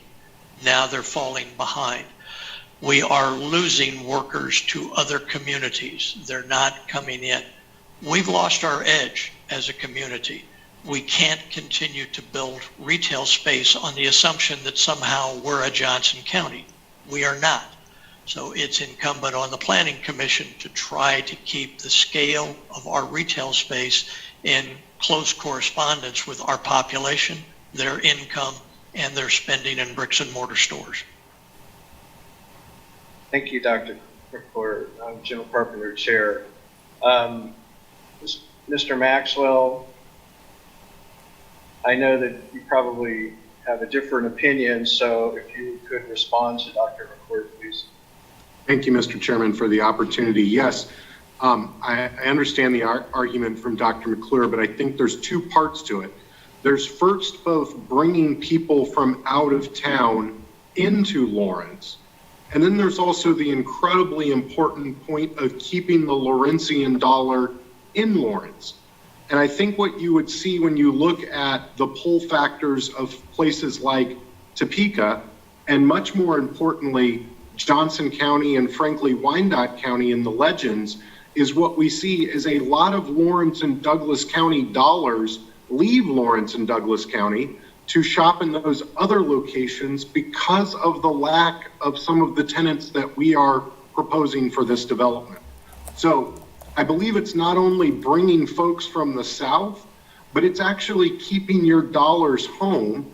And given certain retailers we have on our plan that do not exist in the city of Lawrence, but exist in Lenexa and Olathe and Kansas City, Missouri, and in western Wyandotte County, those dollars is partly where your leakage is. And your leakage is a significant factor as well. It's not just bringing in those new dollars, but plugging the leakage. Thank you, Mr. Chairman. Thank you, Mr. Maxwell. Jim Carpenter, Chair. Any other questions for the commissioners? I have a question. Aaron Commissioner Payton. Aaron Payton, Planning Commissioner. Is there any data on what our leakage is? I don't know if that's a question for Professor McClure. There's no strong data. The way the leakage factor is calculated, we can look at the total number of retail dollars spent in any one market, and we can determine whether it's higher than what would be expected with normal spending in a community. So all we know is the net of attractions minus leakage. So we have no way of knowing. What I would suggest, though, to help give you scale to that, Lawrence has never been above a 1.1, and it's never been below a 1.03, all right? So the scale of leakage probably is less than that range. I'm not suggesting that the comments aren't correct. Yes, dollars are leaving to the Legends. Dollars are leaving to Johnson County. But the reality of it is people don't drive very far for most of their shopping that it goes into a bricks and mortar store. I don't see it very likely that leakage is going to change the economics of this shopping center. What I think is much, much more likely is that we're going to have one more shopping center we're going to have to worry about when we go into this downturn, which is probably going to be measured in years. Jim Carpenter, Chair. Commissioner Payton, any follow-up? Maybe in a moment. Commissioner Ashworth, I just follow up briefly to suggest that it sounds highly dependent on what kind of tenant would be in this shopping area as to how much leakage would be. Given it would have to be something unique that people would not go to Johnson County for if we had it here, and that seems to be purely speculative at this point.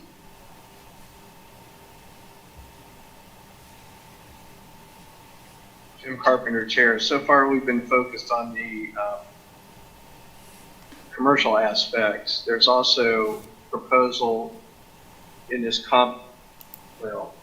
this area plan amendment that there would be a mix of housing and a hotel. So I guess my question to staff would be opening up this area to new residential development and a hotel. How does that fit in with the analysis that the city has for the demands of that at this time? Jeff Crick, PDS Director. We took a kind of a look at that one without any really hard numbers. It's hard to say, but right now, to give you an idea, the multi-dwelling inventory report that we have, which is a few years old at this point in time, estimated about 21 years of inventory was currently zoned and available inside the city limits. I would expect that to go up. I don't know if I would expect it to go up a full year, though. It would just depend on the amount of units that were proposed as part of the overall development. Department Chair, that was really hard to hear. I think I missed most of it. Is it possible to get maybe a better microphone and restate that? I will try to yell a little bit more at Kyle. We'll see if that helps out a little bit. That's better. First, my apologies to Kyle for this, but the multi-dwelling inventory report that we did is a couple years old at this point in time, but at that time there was about 21 years of inventory that we had on the ground. I would expect that to be, depending on the scale of the project, I would expect that inventory to increase, but I don't know if I would expect it to increase a full year. Thank you, Jeff. Jim Carpenter, Chair. Any other questions from commissioners? Commissioner Willie. So of the multi-components, without having a report, I don't know that we can say that much about what the need is for the multi-family dwelling. But there was also office included in the proposal. And I think with all the learning to work from home, I think a lot of organizations are rethinking what they're using for office space, and there may be less of a demand in that regard also in the near future. Thank you, Commissioner Willie. Jim Carpenter, Chair. Any other commissioners with questions? Commissioner Sands? Commissioner, I'm glad Commissioner Willie brought up the office space issue. I don't know that if we've got a vacancy analysis on unused professional office space, similar to what we have for vacant retail, vacant commercial, and vacant single family or multifamily residential. But as I mentioned last month, anecdotally, as I drive down Wakarusa, there's more than a few entire buildings in the office business park zoning district along Wakarusa that have for lease signs outside of them, entire buildings, empty parking lots. So in that regard, I think from my perspective, one of the most hard to fill real estate in the city, one of the most hard to fill real estate sectors in the city is the professional business park office space. That's not backed up by anything other than anecdotally driving around and seeing professional spaces go unused. Over. Oh, I have one question. I do have a question. Maybe a question for staff. In the proposed language for the comp plan amendment, it's a simple change that says property to the southeast of the intersection of KTen Highway 59 Regional Commercial Center. It does have community commercial centers in the zoning, and then CC and PC. What it doesn't have on there is one of the things the applicant talks about as we're talking about multifamily residential, is without looking at the use tables, CC and PC, is multifamily residential an acceptable use in those? Over.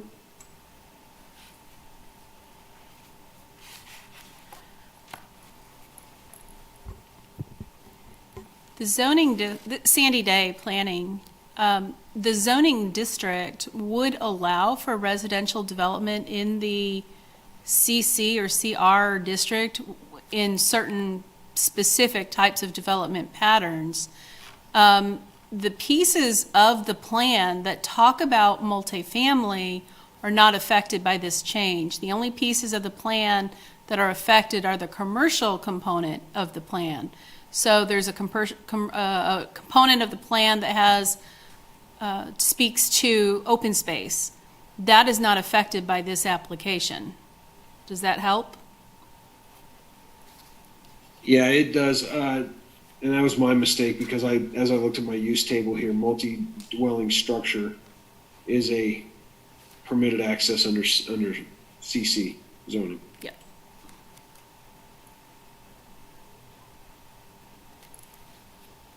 Mr. Chair. Commissioner Sinclair. I do have a question, and I think this is probably for Sandy. In the staff report, Sandy, there's a little bit of discussion about vacancy rates. In particular, there's a reference to the fact that there was a 8% threshold that was described in Horizon 2020, and we don't have a similar threshold vacancy rate in Plan 2040. And I'm a little unfamiliar with the 8% threshold from Horizon 2020, and I was wondering if you could kind of explain how that was set and the reason for setting it at 8%. Sandy Day, this is actually a question I'm going to direct to Jeff. He's going to have more familiarity, especially with those pieces of the analysis. Jeff Crick, PDS Director. The 8% threshold, I'm not sure exactly where it came from. It's been in Horizon 2020 for a great number of years. Going back, and we could kind of go back and try to find it. We didn't bring it forward in Plan 2040 because we knew there was a lot of shifts in the way that retail was working in the real world. We had seen some reports and studies that had indicated a wide variety of factors that would go into kind of generating that 8% number for a community now. So instead of trying to figure out that math and bring it forward, we just didn't include it in Plan 2040 because there is potential that you could have a higher vacancy rate and have a different way that the market is reacting in certain instances. So it didn't seem to kind of carry and stray in the same way that it used to do back when Horizon 2020 was first drafted. And so, Jeff, do you think that, or Mr. Chair, Commissioner Sinclair, if I could ask a follow-up? Of course. Thank you. Jeff, do you think that at 8% threshold vacancy rate is an appropriate standard by which to kind of gauge development and its impacts and whether or not those are positive or negative now with under Plan 2040? Jeff Crick, PDS Director. I think it's a good number to kind of keep in mind. There's a lot of other factors that go into that versus just having the number as on its own record there. You'd have to look at what is fully going into those components. Is it more restaurant and bar uses that are coming into the number versus retail stores, which tend to have a longer lease and a longer life expectancy in the market? It can also be, are we losing other factors in our community? I always use examples like, laundromats. They go out of, they don't need to be in the market anymore because people now have washers and dryers in their home. So are we seeing technological changes that are catching up to our land uses in some way that are starting to vary those numbers? You can have, and I've worked in some areas where you've had higher vacancy rate and we would consider the market to be very healthy. I've also seen areas that had a low vacancy rate and we'd consider them to be a little bit unhealthy depending upon the mixture of uses in the community. So there's a little bit more analysis that would probably want to go into that number to really see where it lands out.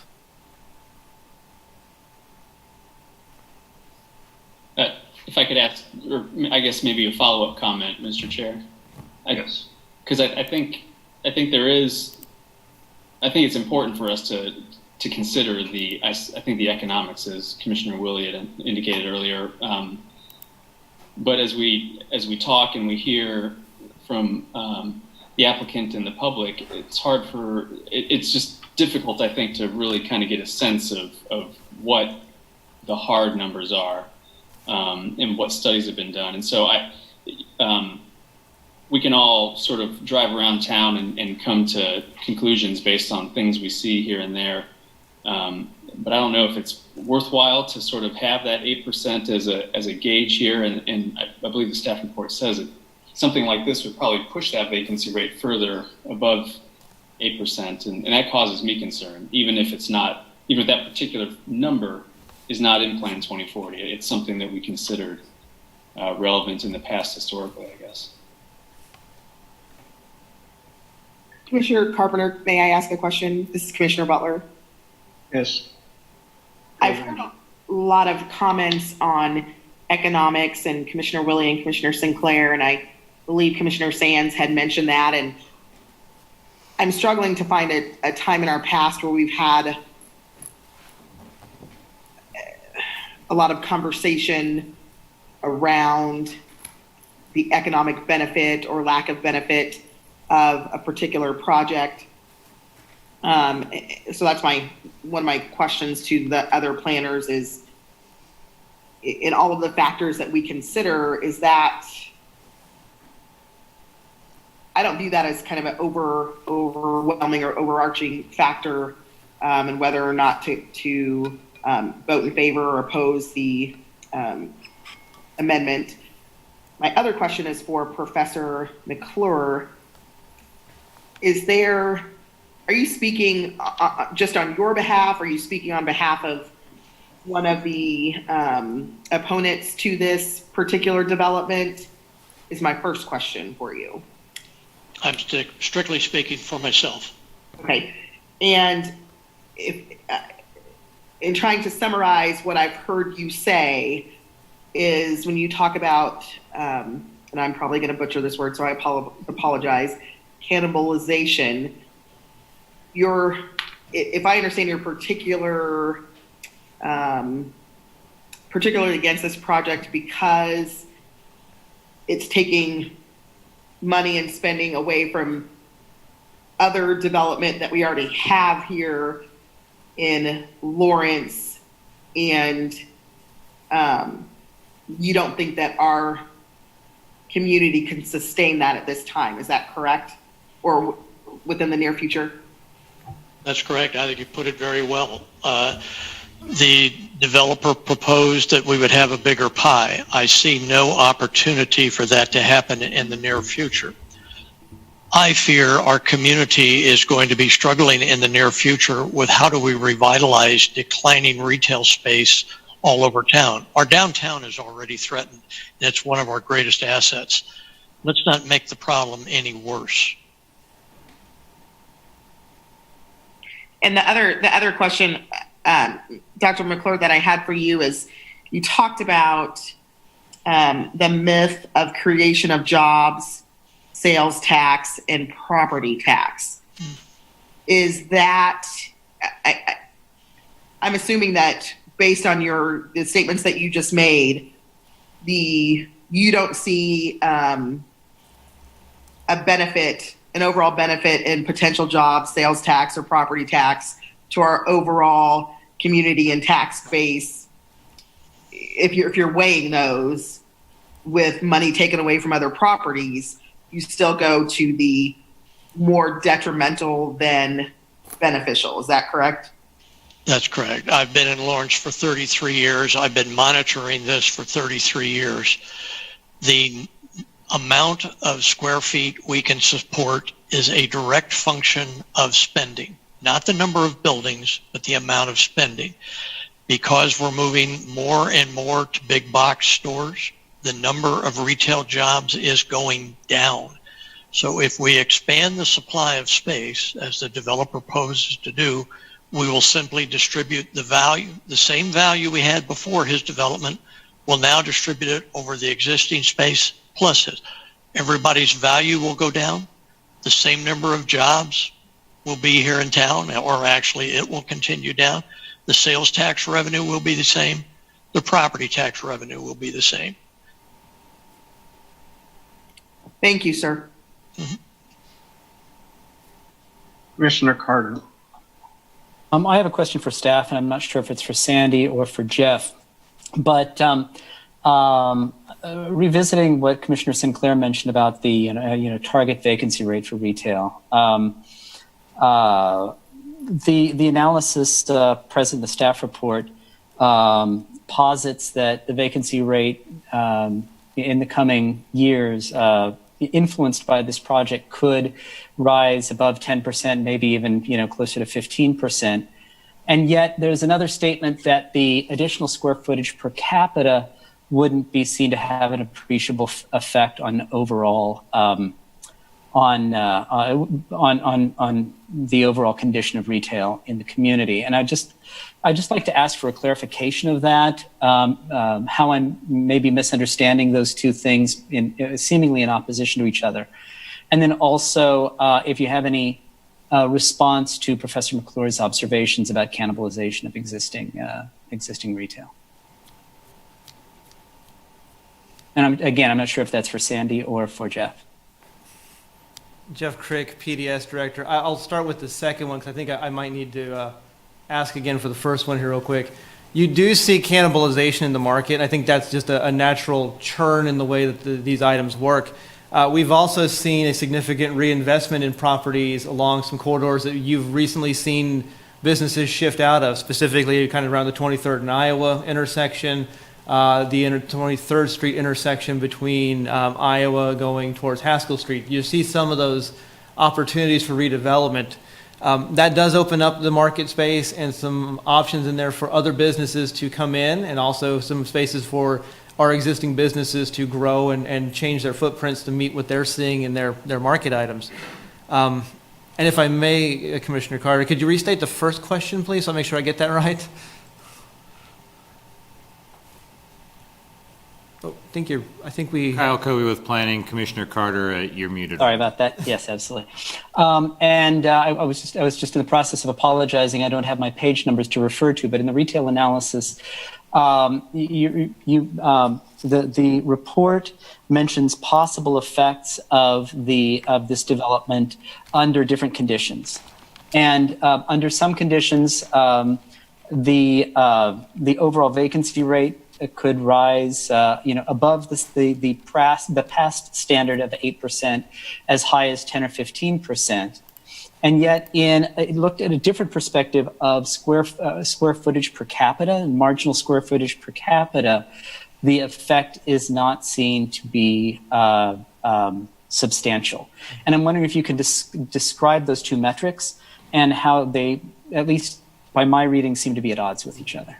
Well, Jeff Crick, PDS director, the square footage per capita is a way of kind of addressing and looking at how much square footage of retail is available per person. So it's a level of spending potential that is kind of on the ground and available to you. The other part of that is when you start looking at just the numbers itself, we start talking about absorption rates and how fast things can come online. You typically, when you talk about those, you use it in terms of larger scale developments and things, but you build a certain amount of square footage and then have to usually wait for it to absorb in the community or go out of being vacant and go into productive use in those ways there. But both of those are just really kind of tools and options, the way that we can analyze and take the analysis and view the way that the market is working. So as with many things in there, it's just another way to kind of shift and take a look at the lens in there. But really, the one is to kind of take a look at the absorption rate that you're seeing in the community. And one of those is to kind of look and see how much retail square foot per person is available in the community itself. Thank you. Jim Carpenter, Chair. Any other commissioners with questions, comments? Commissioner Willie? I'm going to return to Commissioner Butler's question about why we're talking about the economics of a development. And I think we get those market studies for this reason. We want to see, what's our inventory for residential houses? What's our inventory for commercial or industrial? How much inventory do we need to keep on hand so that businesses or people changing houses have options as they do that? So I think this is one of the things that we do is kind of weigh the bigger picture health of the community with what kinds of developments we have to come on board. So I think this is one of those times where we're acting like those 2018 numbers are relevant for today. I think they probably aren't, at least, and it won't be for very long. So 8% vacancy rate was certainly true in 2018 when that study was done, but I'm not sure that we can even predict how much vacancy we're going to have. I think fairly high in our retail component in the near future. Commissioner Sinclair. If I could piggyback on that too, the only thing I'd add, Commissioner Butler, since you directed your comments at, I think both of us, was to tie it back into the questions we're required to consider under the comprehensive plan for amendments. I mean, the second one is whether the proposed amendment advances a clear public purpose, and the seventh one is how will the amendment advance the interests of the citizens of Lawrence and Douglas County, and I think this sort of conversation fits squarely into both of those. And in fact, I think the applicant has put it an issue by saying that this project will positively impact the community in that way. Thank you, Commissioner Sinclair. Commissioner Carter. I'd like to return to the question of housing. Jeff, you were talking about the residential inventory, and I'm curious if you could clarify whether that distinguishes between single family and multifamily. And I know I was looking for a particular, I guess this was addressed earlier, there's no explicit mention of how the proposed multifamily housing here would affect the multifamily vacancy rate in Lawrence. But could you state what the current vacancy rate is for multifamily housing in Lawrence? So I guess it's two questions. One, the question about residential inventory, whether that distinguishes between single family and multifamily, and also the current vacancy rate for multifamily in Lawrence. Jeff Crick, PDS Director. We do two reports. We do one in conjunction with the City Manager's Office, which is the residential lot inventory, which only looks at single-family zoning districts. And then we conduct one called the Multi-Dwelling Inventory Report that only looks at multifamily, your RM zoning districts in the city, or any district that can have a multi-dwelling capacity to it. So some of your CS districts and those. So we split those apart. So when we do that analysis, they are independent of themselves there. Neither report tracks the vacancy of the units. What we do try to figure out is what was called the burn rate on permits, and just to figure out how much land we have with some general assumptions tied to it to figure out how many permits per year we would have available to go through. And we look at the multi-dwelling report based upon the amount of land that we have zoned for RM zoning districts or those that can contain an apartment. There's about 21 years worth of inventory based on the permitting rate that we see currently in the market on a 10-year average. Okay, thank you. Thank you, Jeff. Jim Carpenter, Chair. Commissioner Ashworth. Just a comment, Commissioner Ashworth, piggybacking on Commissioner Carter's comments about vacancy rates. That strikes me as that's an issue to bring up with the annexation question. Do we want to move into discussing annexation of that other piece of property that involves the discussion of residential vacancy rate, or is this more of a comprehensive discussion about pieces of this application, or just that first Plan 2040 amendment? Jim Carpenter, Chair. I think Commissioner Ashworth has kind of pointed out the dilemma. It might be that we need to discuss the requirements for annexation and how all this relates to Plan 2040 before we even take up our final comments or discussion or even a vote on the amendment of the Southern Area Plan. So, because I think there are relevant factors in the annexation question. So, absent any other opinions on that, Commissioner Ashworth, if you had questions that go more in the annexation area that could impact how we decide the text amendment. Just Commissioner Ashworth, just a few comments in terms of looking at, since this is a tier 2, and looking at the criteria in Plan 2040 for annexing property in tier 2. A couple notes from the Plan 2040. I see that it says develop to suburban and urban standards per adopted plans, meaning the Southern revised Southern Development Plan, and policies after considering infill opportunities. It mentions minimizing agricultural land conversion to non-agricultural uses. And it also says that, and this is in Section 2 in Plan 2040, in discussing annexation of Tier 2 land, that the city considers factors such as, but not limited to, community land use inventories, market sector health, which is part of the discussion we've been having, residential valuation to income ratio, and the community benefit provided. And I do have a couple issues with the community benefit as I see it defined by this proposal. Carpenter, Chair, is that something you want to bring up now? Well, I don't want to interrupt the discussion with Commissioner Carter's bringing up first of the residential area. I don't. So when that topic comes up, I'll speak again. But we were on Commissioner Carter's residential questions. David Carter, Planning Commissioner. I'm happy to cede that discussion to your mention of the factors.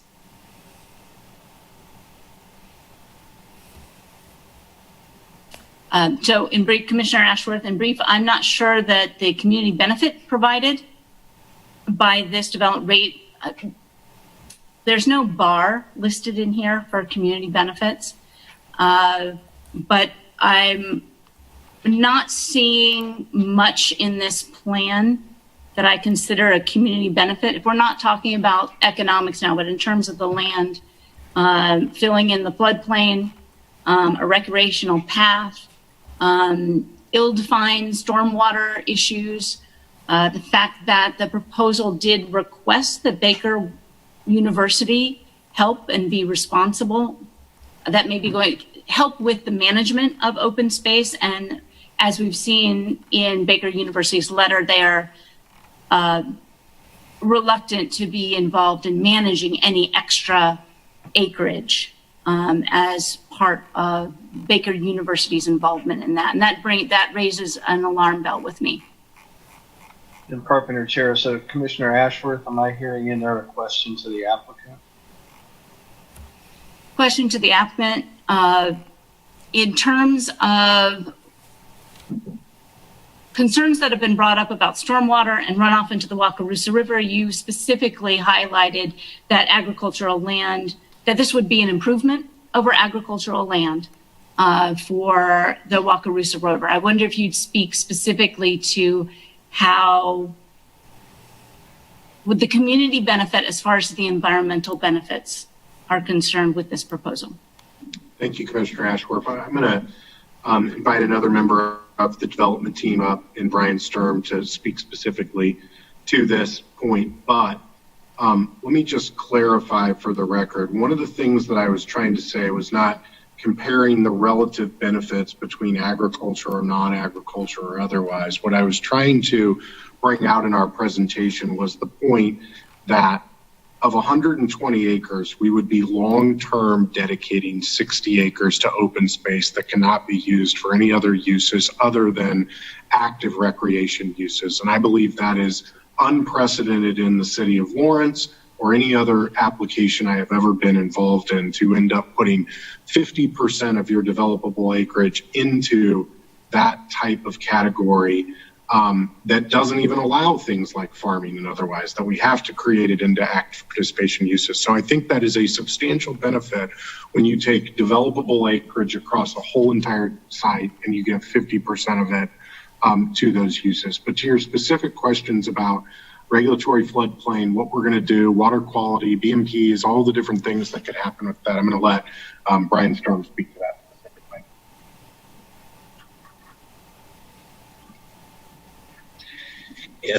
Good evening, Commissioners. Brian Sturm, landscape architect with Landworks Studio. I'm happy to be able to speak with you and answer this question and any others that might come up.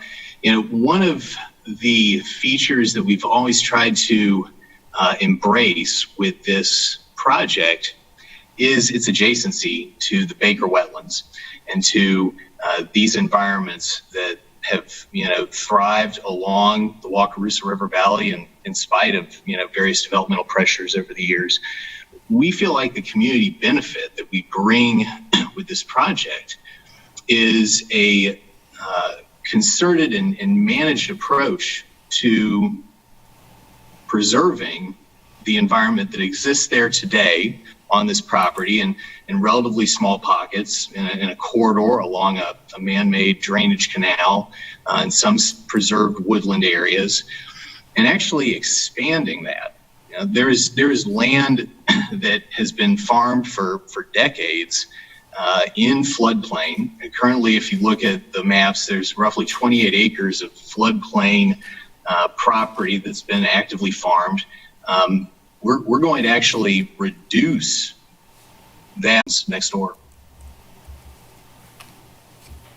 A follow-up question based on that to the city, either to Sandy Day or Jeff Crick. Now, some of that acreage that the proposal is making to protect is already protected simply by the fact that it is floodway. So that couldn't be developed regardless of what the developer is proposing. Am I correct? Sandy Day Planning. The floodplain designation has a couple of parts to it. Some is floodway fringe and some is actual floodway, that portion of the area that carries active floodwaters. Can you develop in the floodway? No, you cannot. Can you develop in the fringe areas? Yes, you can. So Commissioner Ashworth, so a portion of the acreage that they are proposing for protecting is already protected as floodway. The floodway then- portions, yeah. Sorry, Sandy Day. The floodway, right? The floodway is already protected. And by virtue of being in the floodplain, the other acreage that is proposed for open space could technically already be protected as floodplain per city decisions not to allow development in the floodplain. Sandy Day planning. So some of that land area that is being proposed for the open space pieces does have some of that fringe area and could be developed. So they are, by adding that open space piece of the zoning, they do protect a larger area within that open space piece that's not simply floodway. So there is a greater protection there for that piece of it. And this is Amy Miller, Assistant Planning and Development Services Director. I'm going to just add a little bit on the floodplain piece of this. You are correct that the existing floodway would not be developable per city code. The floodway fringe, the 100-year floodplain or the 1% annual chance, it has many names, is developable under city code today. Now, what you're getting extra above and beyond that is, first of all, an open space zoning designation which further protects it more than just the floodplain regulations. In addition to that, you're getting a floodplain overlay that makes land that is not currently in the floodplain fringe subject to the floodplain regulations. You're getting that to come underneath the floodplain regulations by being in that overlay district more than you would be today.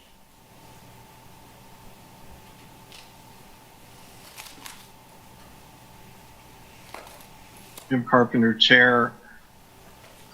Any other questions from any commissioners? Commissioner Sands. Rob Sands, Planning Commissioner. Want to talk a little bit about where the applicant identifies that open space going in the concept plan, understanding that it's a concept plan, but generally in the southern portion of the proposal. And it includes a concept of having a primary access off 59. One thing that Michael Allman brought up and that was included in the communications in our packet was that area, that access point off 59 is far too close to the off-ramp from KTen for KDOT to sign off on, approve, or we don't know what that future may hold. And so what I'm curious of is how far south they would have to push that access into that area that they're proposing to be open space, and probably involving some clear cutting of trees. And I don't know if a frontage road has to go in there or if that completely changes the design of the concept plan. Maybe this is a question for staff. Michael Allman brought up the communication to Sandy from KDOT, and then there was an additional letter from KDOT provided by Mary Jo Shaney. Can Jeff or Sandy or Amy comment on those two exhibits from KDOT, please? Over. We also have David Cronin, Sandy Day Planning. We also have David Cronin with us. So the communication that was provided by Mary Jo, I'm not going to talk about. That was a communication that was provided. There is an entire history of traffic study and communications back and forth related to specific development applications of previous projects. Staff did not provide you that compendium of history of the traffic studies because we will be getting a new traffic study if this project progresses. As far as the existing location of the drive or the conceptual driveway, street alignment that is proposed in the concept plan, I am going to ask David if he's willing to talk about that. That is a piece that has been a subject of conversation. How far south that drive shifts is also dependent on some other infrastructure of Highway 59, and also plans for that intersection, what that ultimate intersection design looks like, but also an interim design access that would perhaps exist for a period of time until the full interchange is reconstructed in the future. David, do you have anything to add to that, please? Yeah, I would just say that the KDOT study that they undertook was to determine the ultimate interchange design or redesign considering this development. So with their review, they looked at different concepts for interchange design or modification there with KTen and US 59, and ultimately determined this folded diamond that would the on-off ramp for eastbound KTen would terminate kind of close to where the existing access is proposed for the development with the traffic signal. And it would remove the current traffic signal for that diamond interchange. It'd basically move it to the south a little bit. So that was the preferred alternative for the full build out in the future. Now they kind of left the door open for interim improvements. So if this was a development that would be phased, what would need to be done to mitigate delay and safety for transportation in the interim until the interchange was modified in the future. So hopefully that answers the question, but I think you're getting at the location of the access, and I think it would be pretty close to where it's at today, but in the full build out, the interchange on-off ramp would shift to the south.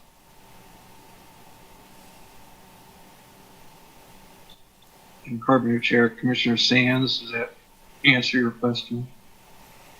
Not exactly. So I assume then that we can't consider these because they refer to a previous project then? Is that the statement I'm getting from staff?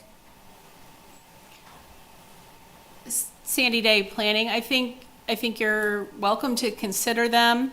I think that there's some datedness to the communications from KDOT. As I mentioned in my presentation at the beginning, we have had active conversations with KDOT during this current application. They have not provided comment. The applicant is well aware, as staff, as is KDOT, of what those traffic issues are, exactly where that street intersection ends up. It's probably going to shift some, but how much, we can't answer that at this time. Thank you. Jim Carpenter Chair, Commissioner Carter. Thank you, Mr. Chair. I'd like to pick up the issue that was raised by Ms. Shaney about the control of the land by KDOT, and also to pick up on the observation that Mr. Maxwell made. And I'd like to ask Dave to comment. In order for the city to exercise its so-called police powers and have some and acquire some control over that land on behalf of the developer, could you clarify what steps would need to be taken and what's the sequence of that process like?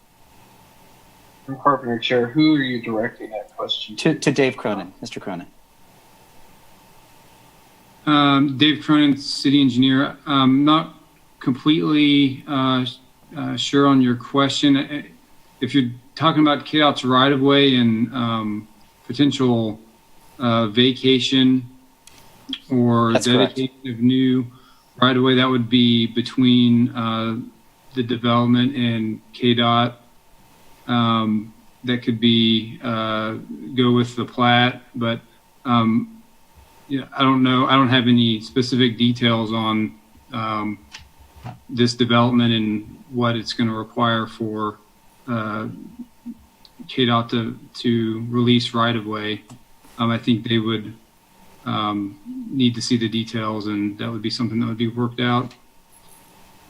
Thank you, Mr. Cronin. David Carter, Planning Commissioner. Could I then direct back to Mr. Maxwell and ask you to clarify the comments you made during your initial remarks and, the city's rights and what you would be expecting out of that process? Yeah, sorry, Commissioner Carter, to clarify, I think there was questions, there's two different KDOT questions as I understand it that were raised. There is first the question of, do we have the authority to zone the property? Does the city have the authority to zone the property?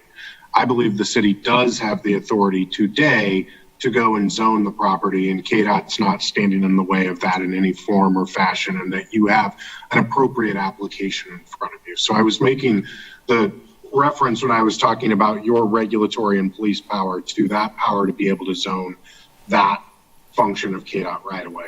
There's then the second question that I think Mr. Cronin was bringing up and that has been referenced a few different times, is that to ultimately affect the concept plan that we have shown, we need to do a right-of-way swap, right? We need to go and take our land that is to the north of the current 31st Street right-of-way that hugs the right-of-way. We will give that, their right-of-way is right next to KDOT. We'll give some of our land to the south for giving some of the land to the north, right? And in that, we'll effectuate a swap with them to be able to trade land so that we have street for a right-of-way, and then we also have land for our development that's closer to the highway.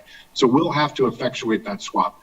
The city of Lawrence has no power in that process, right? That will be between us and KDOT, and I think that's what Mr. Cronin is referencing. And as Sandy referenced, we have had many conversations with KDOT over a period of 7 years. We have many more conversations to go to get all of those details worked out about the terms of the swap, the access points, where it would access and otherwise. But if we can answer this first and large policy point, we believe we will be able to have those discussions with KDOT, with the city of Lawrence and others, and get an acceptable solution worked out. If I may, Commissioner Carter, could I take 1 second to respond to a question that Mr. Sands gave right before this about the discussion of would that access point move further south and move into the right-of-way or open space area or the floodplain area? And one of the things I would say is that we have been very consistent through this process of we are flexible and welcome to work with KDOT and the city and otherwise to appropriately cite that access point. But given what Mr. Sturm has said, and we do hold this as we are trying to put sustainable and appropriate elements in this, we do not want to push the right-of-way or the access point further south, closer to the Wakarusa River, closer into the floodplain, closer into building bridges or otherwise. That's been something we have very much pressed on through all of this process, is to have an appropriate access point roughly where we've shown it that isn't deep into the floodplain, doesn't require bridges, and is a more environmentally sensitive access point. Commissioner Carpenter, this is Commissioner Butler. I'm a little confused at where we are right now. So I guess my question for you is, I assume we're going to take these in order. So the first one that we would talk about is whether to recommend approval of the comprehensive plan amendment to Plan 2040. Is that correct? Is that where we are now, or tell me what we're doing? I think maybe we could use a little direction from staff exactly where we are on that. And while they come up with an answer, perhaps we can take a 10-minute break and then we'll get their answer. But my understanding is that we're going to have to vote on these in order. in order to annex, we need to really change the the area plan to permit with the land use designations in that area plan, in the comp plan, to really talk about the annexation. But let's get clarification from staff when we come back from a 10-minute break.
that color. Yeah.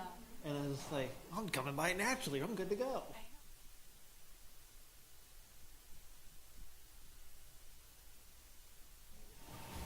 Oh, we have everybody back, so let's resume the meeting. So we left with question to staff. If you can just kind of clarify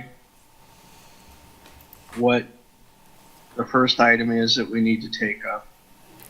Certainly. Jeff Crick, PDS Director. Staff would advise to take the order that you have on the agenda. So first the comprehensive plan amendment and then consider the annexation. So to keep in mind the commission's role here is your legislative action is a comprehensive plan amendment because it requires your approval plus the Board of County Commissioners and the City Commission to do a comprehensive plan amendment. You advise to the City Commission on an annexation, so ultimately it's the City Commission's decision under Kansas law to consider that item. So we would advise to the correct run orders on your agenda.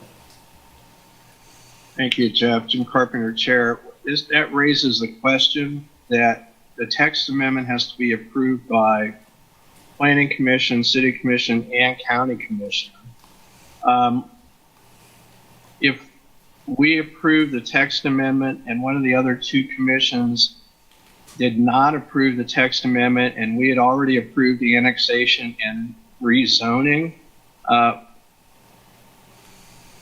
what's the status of the whole project? Jeff Crick, PDS Director. That would be, it is correct. You do have to have all three bodies, the Planning Commission, the Board of County Commissioners, and the City Commission to consider the comprehensive plan amendment before it can go through. Now, the annexation is a City Commission function, so that could occur regardless of the item going through because there are land uses associated to the property in the revised Southern Development Plan today. So those land uses could be, that annexation could occur and rezoning applications could be submitted based upon those currently adopted future land use plans. So those are available and in that open out there. Now, reviewing the zonings themselves that are on the docket this evening there, you would have to look at them in the context of the comprehensive plan amendment because we are talking about them kind of as a package and those changes do go into the effect there. But just to keep in mind for the commission and just to reiterate for those who are kind of new to this process is that land already has a designation in the revised Southern Development Plan. So an annexation could occur and an application be submitted that would match that future land use would be a potential avenue. I'm Carpenter, Chair. So the problematic auto-related uses category, that land, does that mean the land is actually zoned? Because I keep hearing from staff that auto-related uses has never been a zoning category. So is it actually zoned now? It is, Jeff Crick, PDS Director. It is zoned RS10, residential single-family lots of 10,000 square feet currently, in that portion that is annexed into the city of Lawrence. Under the 1966 zoning code, a residential zoning designation was automatically applied upon annexation. In 2006, that zoning was converted to the RS10 as part of the adoption of the current land development code. So that the portion that is currently in the city limits does have as an associated zoning district at this time. Jim Carpenter, Chair, and some of that land that's shown on the area plan as annexed into the city is actually in KDOT right away now or under the SLT, is that correct? Jeff Crick, PDS Director. I believe that to be correct. I don't have the full description for that parcel and the zoning that was associated with it in 1979 in front of me, but from what I remember, I believe that to be correct. Jim Carpenter, Chair, because when I look at the maps, we have this little annex parcel of land, which because auto-related uses is not really a category, is really RS10, although our maps don't show it. The area plan is very much out of date. It doesn't show the SLT on it. It doesn't show the expansion of the Baker wetlands on it. I mean, it doesn't show a lot of things that are currently there. So that was, and it did look to me, in looking at the maps that some of the annexed land is actually KDOT right away. It was purchased by KDOT for the eastern leg of the SLT. Is that correct? Jeff Crick, PDS Director, that is correct. Would call attention to map 3.1 in the revised Southern Development Plan. It does show the alignments that were proposed at the time to kind of give an indication, which are pretty close to the alignments that we're seeing for the east leg of the SLT as it's built. So that map was revised in about 2012 or 2013, if my memory serves me correctly. So there is some alignment there. You can kind of see some of the details to it, but it is just a dotted line showing the proposed, not the actual build alignment. Jim Carpenter, Chair, if I remember correctly, that issue was still in court at the time about whether the SLT was going to be built there or whether there would be the opportunity to go south of the river and such, which brings up another point that some of our plans for this area were really were based on not knowing where the SLT was going to be for southern expansion of the city. So I guess that brings me to a question for Mr. Cronin. Just what services are available now to that land, and what would be required to extend non-existent services? For infrastructure? Yes. Dave Cronin, city engineer. The water line would need to be extended. Sanitary sewer and sidewalks, rec path, or bicycle facility. I think this is on our bikeway plan. Iowa Street, so we'd expect bike ped facilities and curb and gutter, storm sewer, street improvements. Where would that storm sewer drain? I would drain to the tributary there to the south. Okay. It would need to be designed, but I think that's the way it flows today. Jim Carpenter, Chair. So our first issue is really about the land uses that are designated in the area plan and whether or not we choose to amend the comprehensive plan to adopt our recommended land uses in that area. Is that about where we are, Jeff? Jeff Crick, PDS Director. The first two items you're going to want to take up are the amendment to the revised Southern Development Plan and then the annexation, and the zonings would follow in after that one. But yeah, we're really looking at the conformance with the comprehensive plan and then the annexation as an item itself. Jim Carpenter, Chair. So what we're really considering here is what types of land uses we want in the area plan. Is that correct? Jeff Crick, PDS Director. That's correct. All right. Commissioner Butler, does that help with where we are? Yes, sir. Okay. So, since we have a refocus a little bit, any questions or comments along potential land uses in that area, Commissioner Willie? Mr. Chair, are we wanting to open up and talk about what land use do we envision for this area as if we were kind of reopening the whole Southern Development Plan? Or are we just looking at this one project and saying a yes or no, or if the proposal here on the table is something that we would consider or not? Jim Carpenter, Chair, that kind of brings me back to what I said earlier this evening. It appears that we're being asked to adopt a new Southern Area Plan. And is that something that we're prepared to do right now? And I would point out that we recently denied a request for a rezoning in the Northeast section because we hadn't revisited the Northeast Area Plan yet.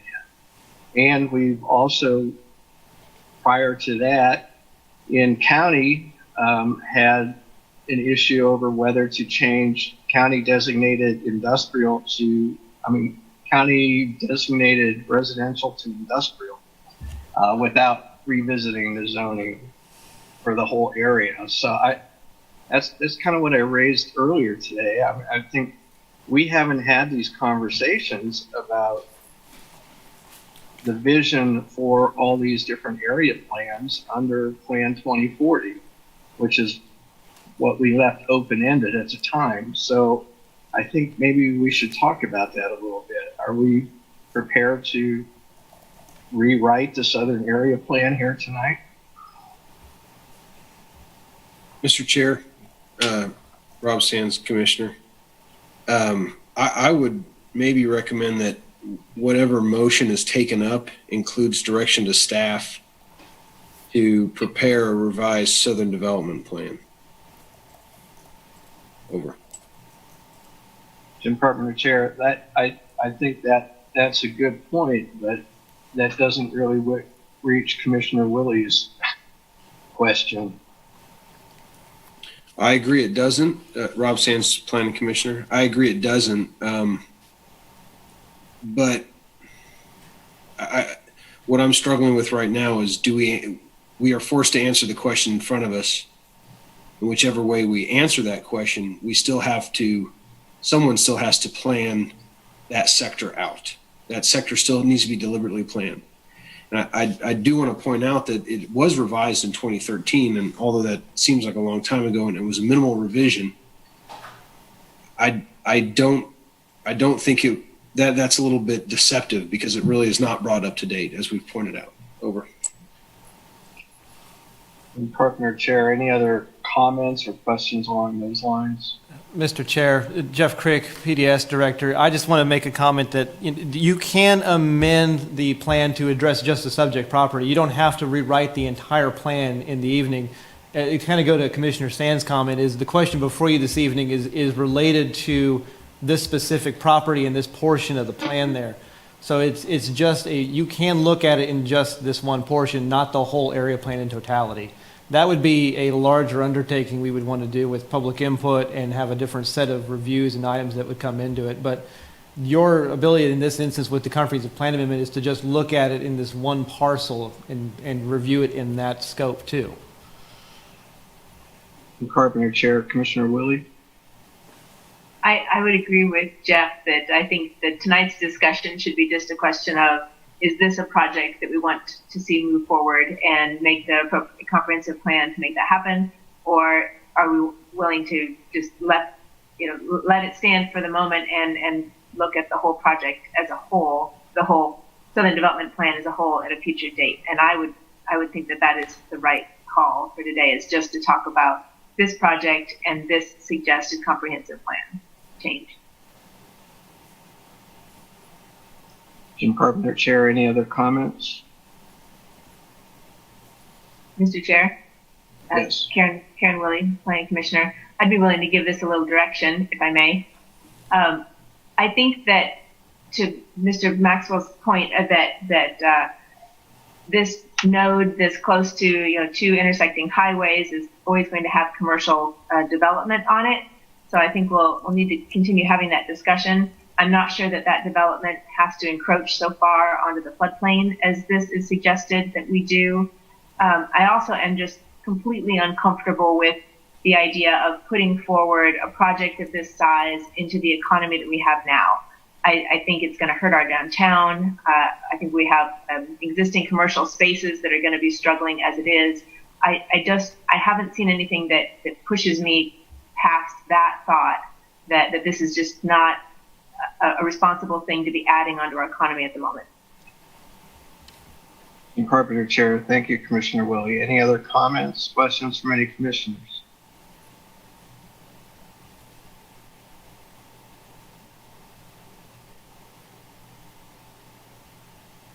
Huh. Interesting. Anyone wish to comment on Commissioner Willie's comments?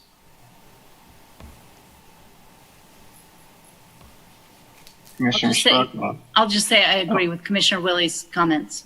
Commissioner Ashworth. Commissioner Struckloff. I share several of Commissioner Willie's concerns the issues of retail and our current situation, the issue of employment, future employment at KU has already been discussed. I had a conversation with Michael Davidson at Explore Lawrence regarding hotel development. We were exploring the possibility of that. Those numbers are not very promising for our city right now either. We've got about half the demand for the number of room nights we have available in Lawrence. We've added 20% more rooms in the last 2 years. And we have 500,000 night rooms available in Lawrence per year, and only demand for 260,000 according to the hotel studies that they have done. So the economic issues here are grim, I should say. As far as the land use, I think I can envision something in this area, not of this scale. I don't think. I believe that this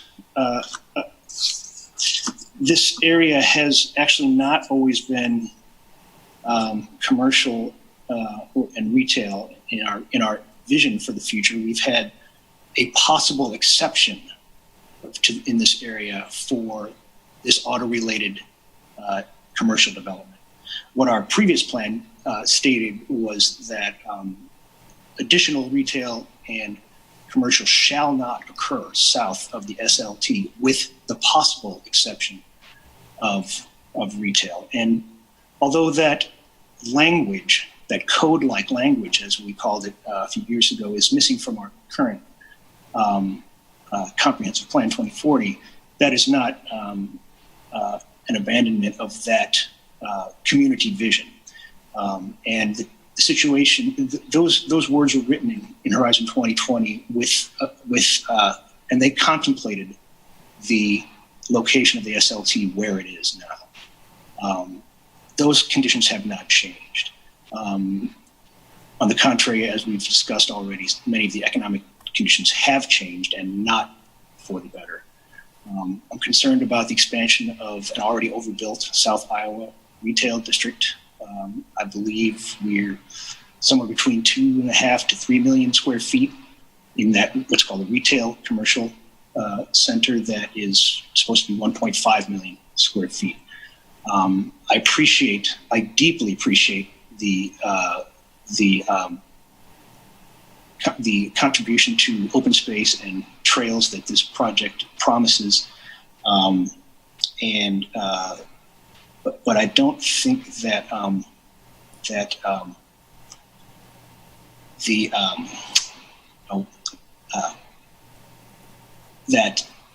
the encroachment on the Wakarusa River floodplain is where our new plan takes us. I believe that 2040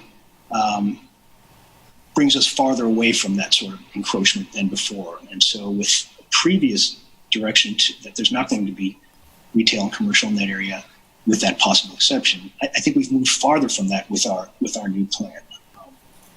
KTen, the SLT, was envisioned as the physical barrier to the commercial district on South Iowa. I think that's still reasonable. There is a possible, like I said, I agree with Commissioner Willie. I could see something in that area, not on this scale. I think that, as we know, auto-related no longer exists. It wasn't needed anyway with changes in auto retail in South Iowa. And the RS-10, of course, was described in 2014 discussions about the future of this property as never going to happen and unnecessary, and as a placeholder. And so I appreciate, as Jeff said earlier, that we bring those properties, we brought those properties, those annexations into the city with it was a routine that was a routine annexation zoning was RS-10, and it was described as a placeholder back then. So I'm struggling with the scale and location of this. Further, I do feel that a broader discussion of our Southern Development Plan is vitally necessary before embarking on any project of this scale in this area. Given that we have lots of retail zoned for community for CC already in the city, we have done a good job with infill. We can see that infill continues with some of the moves that have been made by retailers in the South Iowa and 23rd Street area, and so I am struggling to find support for this. Jim Carpenter, Chair. Thank you, Commissioner Struckoff. Any other commissioners with comments? Additional questions? Commissioner Carter. Yeah, David Carter, Commissioner. I just wanted to add on to Commissioner Struckoff's observations about the Southern Development Plan. While it wouldn't be advisable to take up a discussion of that plan from scratch at this point, I'd observe that this development accounts for the majority of the developable land that is not already developed in that plan area. And so to approve this has a significant impact on the overall plan. So that's my observation. Jim Carpenter, Chair. Any other commissioners? Commissioner Sinclair. Question for staff. What's the process to address the sector plan in its entirety? I know we have a list of some of the plans that haven't been really looked at for a while that's on the planning staff's list to get to eventually. I mean, what is the process there as opposed to what we have now where it's coming in front of us to sort of address a very specific part of it? How do we have input into the entire thing? Jeff Crick, PDS Director. I'm going to look at the monitor here and see where Amy's at on the screen too, because I'd like to get her to chime in on this too. This goes back to your work plan that we kind of draft up at the beginning of every year and start outlining those big tasks to kind of direct the office to kind of get some ideas to it.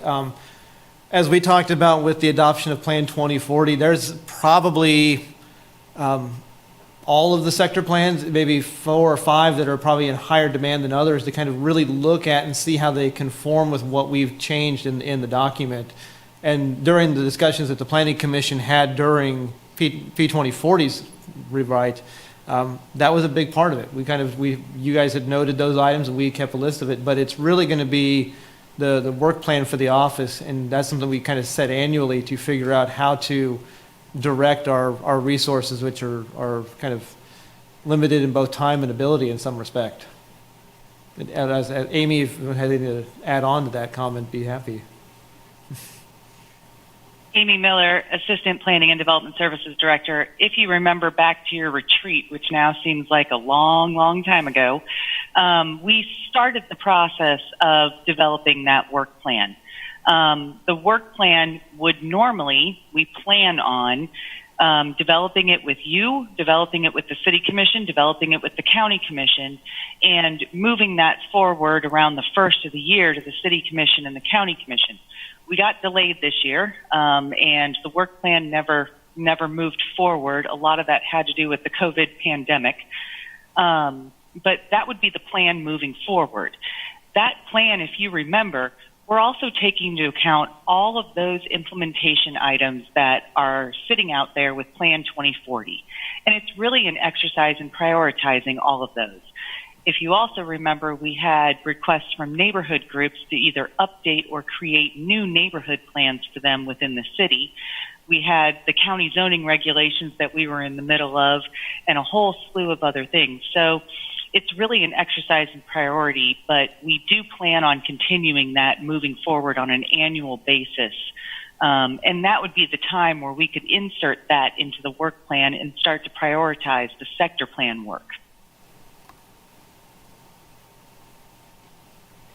And Carpenter, Chair. Commissioner Sinclair, has that answered your questions? Do you have any follow-ups? I don't think I have any follow-ups. Thank you, guys. Carpenter Chair, any other commissioners with comments, questions?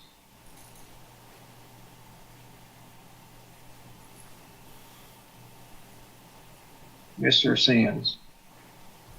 Rob Sands, Commissioner. As I look down the amendment questions on page 7, how does the proposed amendment address a result from changed circumstances or unforeseen conditions, et cetera? The completion of KTen and then more development along the eastern leg of KTen east of 59, it does address some of the changes. Point 2, how does the proposed amendment advance a clear public purpose? I'm not certain that this does. Two sides of that, if we were to refer to it as a nodal plan, just because a nodal plan is all 4 corners of an intersection, 2 corners of it are already pretty intense commercial. Does that necessarily mean, or does that necessitate the other 2 corners of that major intersection becoming intense commercial? I don't know. And that's the point, is this amendment does not advance clear public purpose. How is the proposed amendment consistent with the long-range goals and policies of the plan? Unknown. Because we're adjusting the Southern Development Plan that's old and has been sparsely updated, going back 7 years, we don't know that it's consistent with long-range goals. Commissioner Struckhoff hit many nails square on their heads about what the consistent long-range goals of this community used to be under Horizon 2020, and how maybe those will change with P2040, maybe they won't. How does proposed amendment affect adequacy of existing or planned facilities or services? Every infrastructure saved for traffic is going to have to be extended in some form or fashion beyond KTen. How does proposed amendment result in reasonably compatible land use relationships? This could be considered reasonably compatible. I do share the vision, the idea that this is this type of development at the confluence of 2 major roads, highways, that is in standard development practice. I think what this commission is feeling around with is the fact that standard development practice may be put on its head a little bit, not just from the result of COVID, but just the natural revolution of all things of thinking, and planning is going through quite an evolution right now. How does the proposed amendment reflect adjacent neighborhoods' desired outcome? Don't know if you can really answer that one. And how does the proposed amendment advance the interests of citizens of Lawrence and Douglas County as a whole? That's the one we've been struggling with the most. And there is no clear answer on that one either. So, well, I would say that I'm torn, because this concept could be, again, in standard planning practices and circles, the right decision. And obviously it's the recommendation of professional staff, but to our own comprehensive planning, we only have 7 questions to consider with amendments. It doesn't answer all of them. And the ones that it does answer, I don't feel that it answers sufficiently, or at least beyond that level where I can say it's a 75% yes, 25% no. Over. Jim Carpenter Chair, any other commissioners?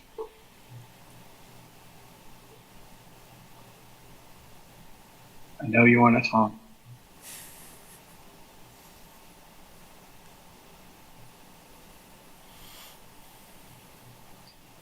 Right. I just want to echo, I agree with Commissioner Struckhoff. This area, that auto-related uses was a result of a contested battle over this land back in the 70s. It was a compromise, I believe, which resulted in that annexation, which has been there ever since Plan Horizon 2020 went into effect. It was the vision of the community that the KTen or SLT be the physical boundary that it is also visually right now of the commercial developments. And as staff has pointed out, our placeholder zoning for that annexed land is now RS10.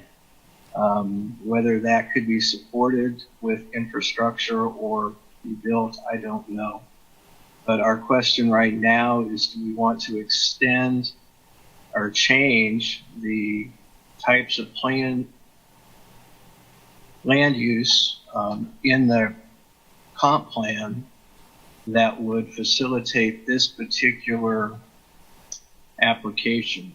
And as I also stated earlier, we have on several occasions declined to do that until we had the larger community discussion about the area plan or the direction of general planning for different parts, surrounding parts of our city. So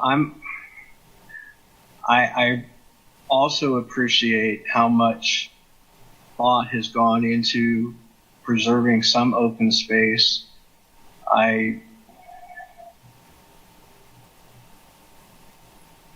And I think that is something that is following Plan 2040, and I appreciate that the applicant has endeavored to look at that and to incorporate that into the application. With regard to the neighbors, I mean, this is the neighborhood. There is no neighborhood, but like I said, KTen is a physical wall. You can't see past it from where you are down there. So I see this more as, you know, what is the surrounding land use? What is the surrounding area? Do we bring commercial development south of KTen?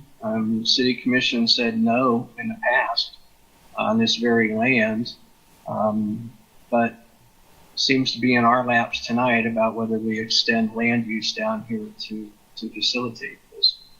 So I'd like to hear any additional comments before we reach the point of a motion.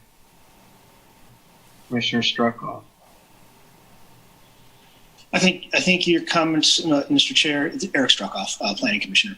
I think your comments, Mr. Chair, about the surrounding land use are well taken.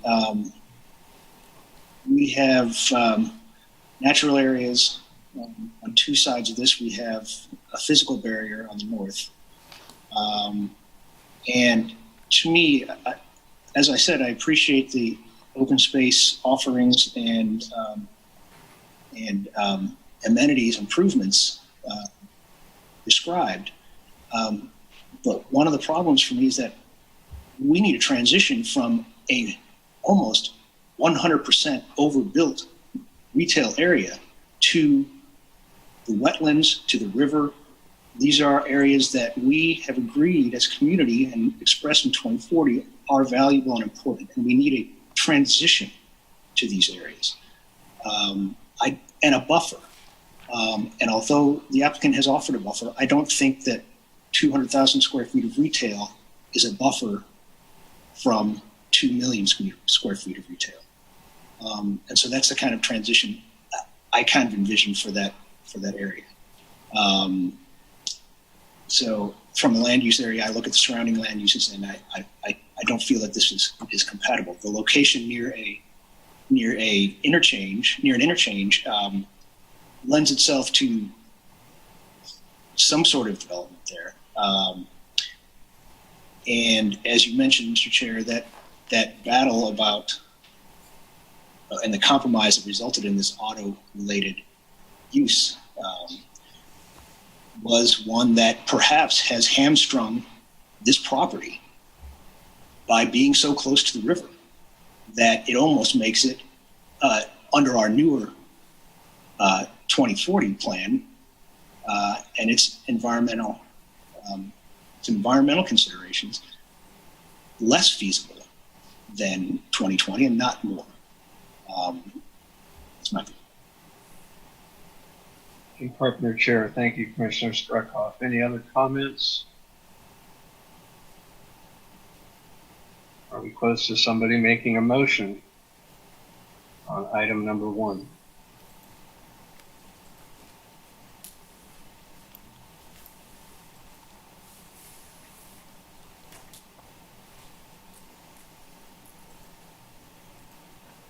Anyone?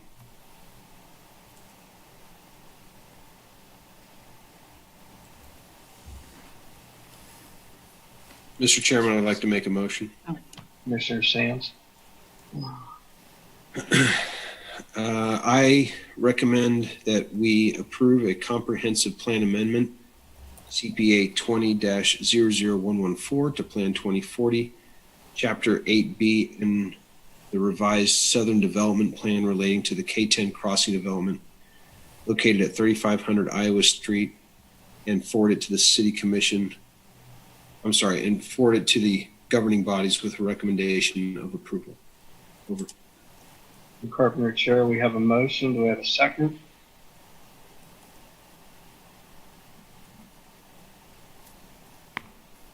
Commissioner Butler, is that a second? Yes. Okay. Any further discussion on the motion?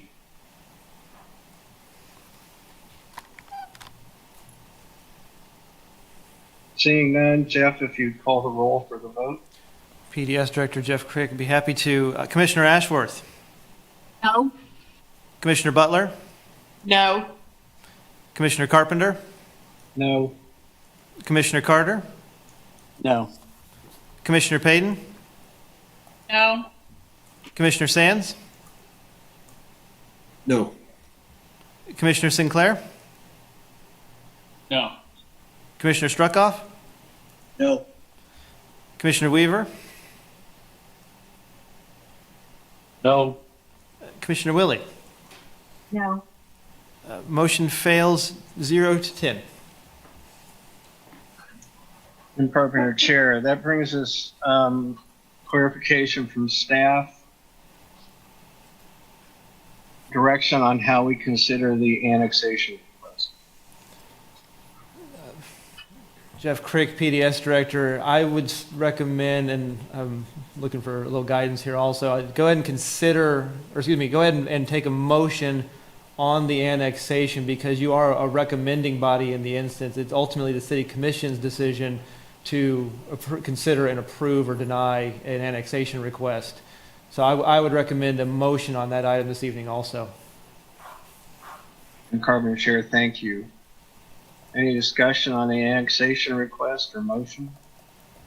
Mr. Chairman, Sands? Commissioner, I have a question.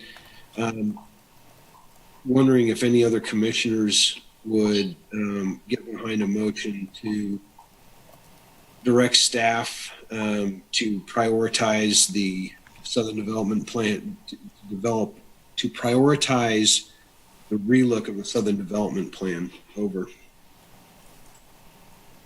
And Carpenter Chair, thoughts on such a direction from the Planning Commission from either Jeff or Amy? Do we go beyond recommending, or do we just say we want you to do this, and then we'll still stand in line? Jeff Crick, PDS Director. I think one thing I would do is I would note that the Commission just failed to make a motion. It would need to make a motion, potentially the other direction, to satisfy the open item related to the comprehensive plan amendment. A motion to recommend the prioritization of one future land use plan over another it's an option that's out there, but it would probably be a better discussion to have at a work plan, at an orientation discussion. Look to Amy to kind of see if she's got an opinion on that item. Amy Miller, Assistant Planning and Development Services Director.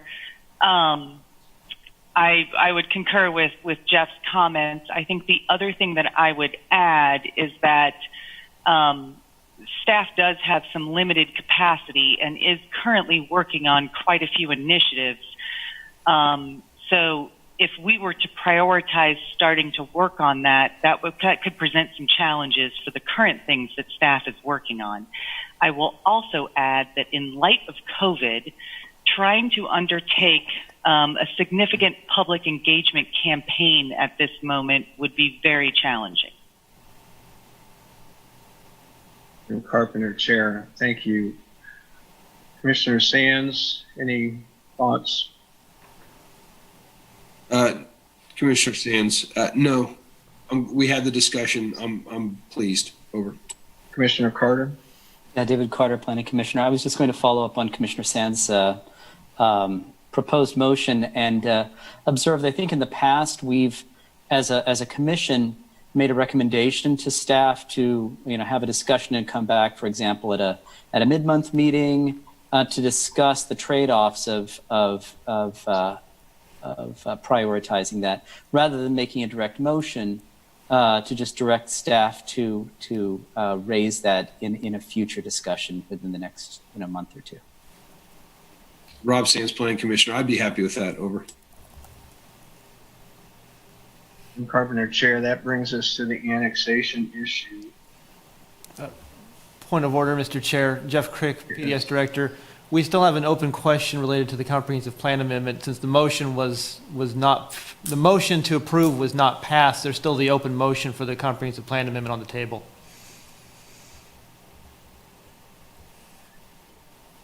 If I understand you correctly, we need the opposite motion to deny. Is that what you're saying? Jeff Crick, PDS Director. That's correct. Commissioner Sands? All right, let me get to my buttons.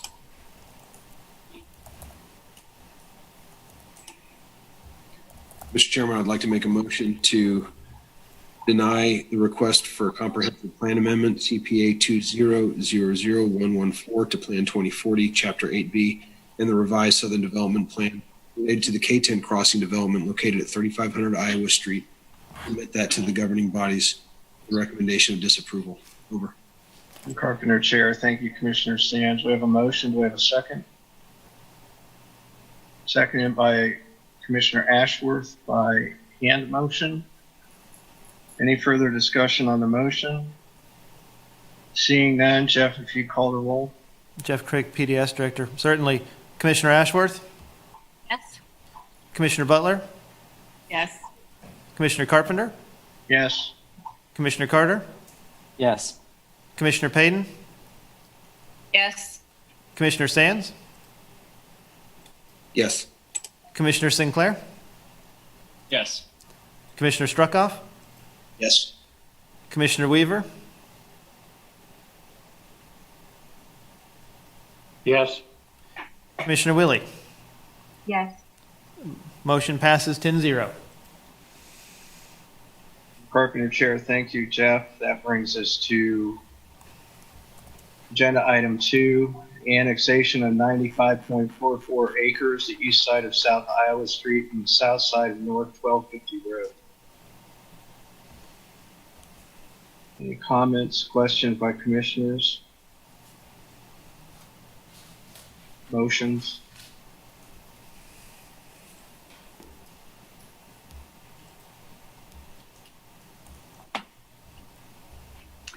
Commissioner Carpenter, this is Commissioner Ashworth. I'll make a motion if nobody has any comments. I move to deny the request to annex 95.44 acres based on the findings presented in the staff report and forwarding it to the City Commission with a recommendation for denial. Jim Carpenter, Chair. Thank you, Commissioner Ashworth. We have a motion. Do I have a second?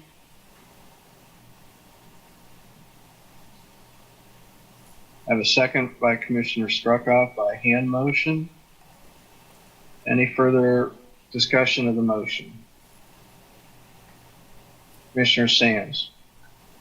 Mr. Chairman, Commissioner Sands, just want to explain that I don't believe in this case, the annexation falls in line with Plan 2040, specifically our growth management chapter in points 2 and 3. But I do want to say I appreciate the applicant for doing what they could with the application that they had to put forth what community benefit they thought the project could support. Over.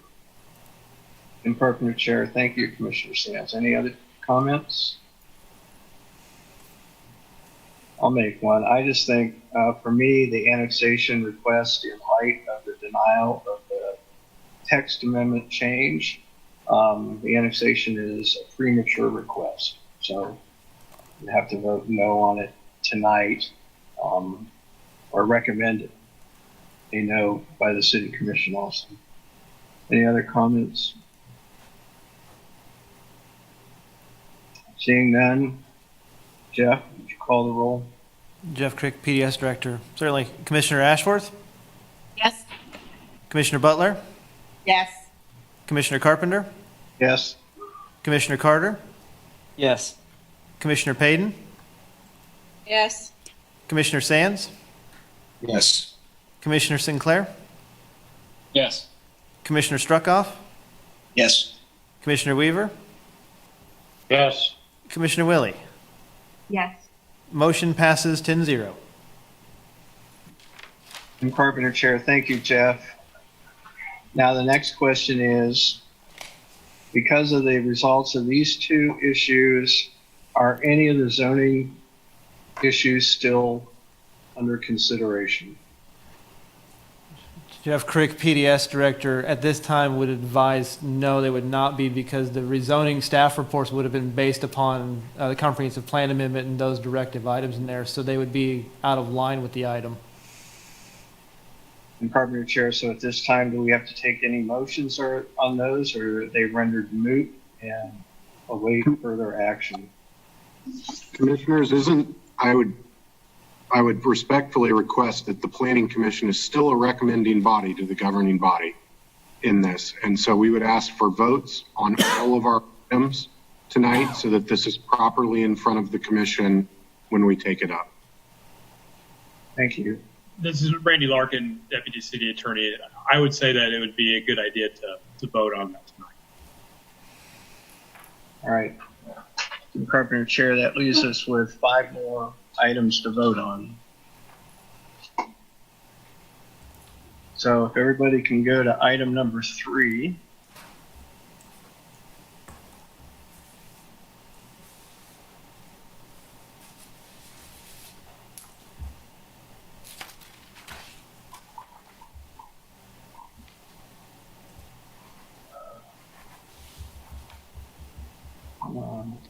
May I ask a clarifying question? Commissioner Carter. David Carter, Commissioner. For item number 3, do we need to make 2 distinct motions? Jeff Crick. Carpenter Chair, I believe we do. Jeff? Jeff Crick, PDS Director. That's correct, Commissioner Carter. 2 distinct motions because the item is for 2 different zoning items on your plate. And follow up, do we need to vote on those in order? So motion, vote, motion, vote. Jeff Crick, PDS Director. I would recommend that to do a motion, then a vote on each item independently. Okay. I'm prepared to make a motion. Commissioner Carter. I would move that we deny rezoning approximately 64.96 acres from RS10 and County AG1 to CC 400 and forward to the City Commission with a recommendation for denial based on the findings of fact found in the body of the staff report. I'm Carpenter Chair. Thank you, Commissioner Carter. We have a motion. Do we have a second? Seconded by Commissioner Willie, by affirmative hand motion. Any further discussion on the motion? Seeing none, Jeff, if you call the roll. Jeff Crick, PDS Director. Certainly. Commissioner Ashworth? Yes. Commissioner Butler? Yes. Commissioner Carpenter? Yes. Commissioner Carter? Yes. Commissioner Payden? Yes. Commissioner Sands? Yes. Commissioner Sinclair? Yes. Commissioner Struckoff? Yes. Commissioner Weaver? Yes. Commissioner Willie? Yes. Motion passes 10-0. Jim Carpenter, Chair. That brings us to 3B. Commissioner Carter. Sure. I move denial of rezoning approximately 15.81 acres from RS10 and County AG1 district to CC 400-FP and forwarding it to the City Commission with a recommendation for denial based on the findings of fact in the body of the staff report. Jim Carpenter, Chair. Thank you, Commissioner Carter. We have a motion. Do I have a second? Second by Commissioner Weaver by an affirmative hand motion. We have a motion and a second. Any further discussion on the motion? Seeing none, Jeff, if you call the roll. Jeff Crick, PDS Director. Commissioner Ashworth? Yes. Commissioner Butler? Yes. Commissioner Carpenter? Yes. Commissioner Carter? Yes. Commissioner Payton? Yes. Commissioner Sands? Yes. Commissioner Sinclair? Yes. Commissioner Struckoff? Yes. Commissioner Weaver?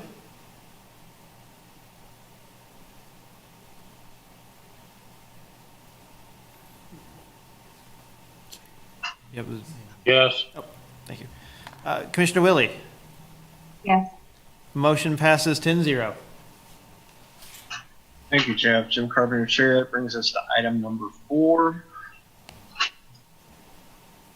Commissioner Carter, you're on a roll. Would you like to try this one? Clarification. Point of clarification, please, Commissioner Ashworth. Yes. Given that this is part of the whole KTen package, I don't imagine there's any possibility of separating this and actually voting to actually rezone this piece of property as indicated in the application. Jim Carpenter, Chair. That question to staff? Yes. Jeff Crick, PDS Director. It's you could separate it and take a different motion if you so choose on that one, because you are recommending the item to the City Commission. You don't ultimately have a deciding authority in that one in the same line. So it is a possibility. It would the motion would need to probably be a little bit more specific and detailed, because you would be going in a different route than the comprehensive plan amendment would have initially outlined.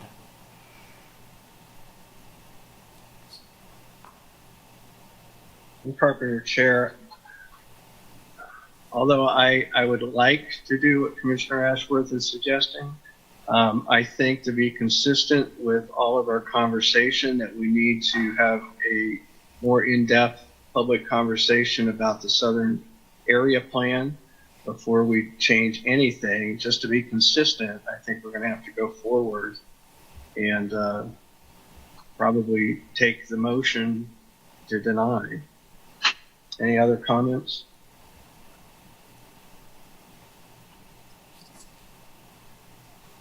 All right, seeing none, we have a motion.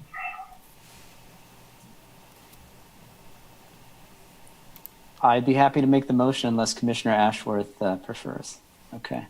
One clarifying question. The staff recommendation includes provisions for specific uses. I assume if I make the motion, it's only on the main body of the recommendation. Is that correct? If I make a motion to deny, I don't need to make any mention of uses. Is that correct, Jeff? Jeff Crick, PDS Director. That's correct. Okay. In that case, I move that we deny the request to rezone 60.89 acres from RS10 and County AG1 district to OS-FP, located at 3500 Iowa Street, based on the findings presented in the staff report, and forwarded to the City Commission with a recommendation for denial. Carpenter, Chair. Thank you, Commissioner Carter. We have a motion. Do we have a second? Second by Commissioner Sinclair by affirmative hand motion. Any further discussion on the motion? Seeing none, Jeff, if you call the roll. Jeff Crick, PDS Director. Commissioner Ashworth? Yes. Commissioner Butler? Yes. Commissioner Carpenter? Yes. Commissioner Carter? Yes. Commissioner Payton? Yes. Commissioner Sands? Yes. Commissioner Sinclair, Yes. Commissioner Struckoff, Yes. Commissioner Weaver, Yes. Commissioner Willie. Yes. Motion passes 10-0. Thank you, Jeff. Jim Carpenter, Chair, brings us to item number 5. Commissioner Carter? I don't know if anybody else would like to step in. No, this is your last practice. I guess so. Let's see. So we've got, let's see, again, 2 distinct motions. Let's see, I move to deny the request to rezone 13.02 acres from RS10 and County AG1 district to RMO district, located at 3500 Iowa Street based on the findings presented in the staff report and forwarded to the City Commission with recommendation for denial. Thank you, Commissioner Carter. Jim Carpenter, Chair. We have a motion. Do I have a second? Second by Commissioner Payton by affirmative hand motion. Any further discussion on the motion? Seeing none, Jeff, if you call the roll. Jeff Crick, Planning Director, certainly. Commissioner Ashworth, Yes. Commissioner Butler, Yes. Commissioner Carpenter, Yes. Commissioner Carter, Yes. Commissioner Payton, Yes. Commissioner Sands, Yes. Commissioner Sinclair, Yes. Commissioner Struckoff, Yes. Commissioner Weaver, Yes. Commissioner Willie. Yes. Motion passes 10-0. Thank you, Jeff. Jim Carpenter, Chair. Commissioner Carter, one last one. Last motion. Move to deny the request to rezone 7.062 acres from County AG 1 to RMO-FP district, located at 3500 Iowa Street, based on the findings presented in the staff report and forwarded to the City Commission with a recommendation for denial. Thank you, Commissioner Carter. Jim Carpenter, Chair. We have a motion. Do I have a second? Second by Commissioner Payton by affirmative hand motion. Any further discussion on the motion? Seeing none, if Jeff, you call the roll. Jeff Crick, Planning Director, certainly. Commissioner Ashworth,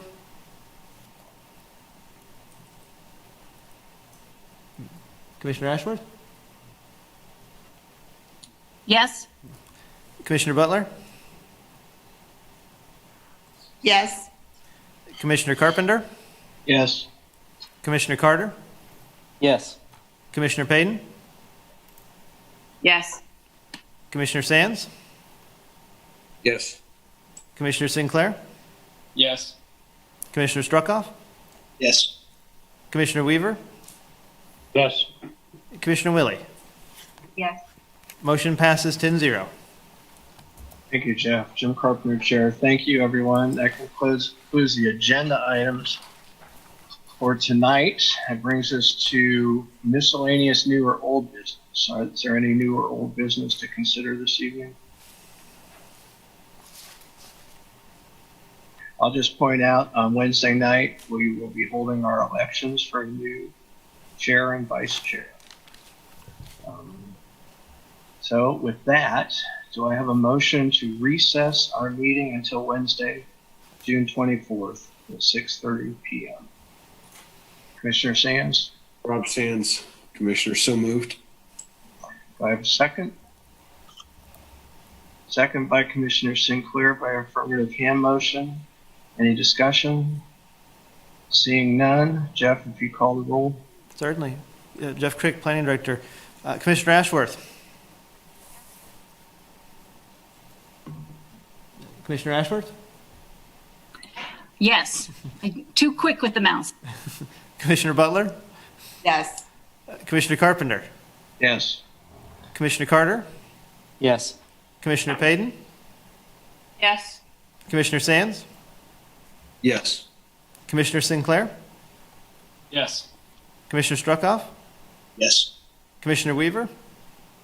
Yes. Commissioner Willie? Yes.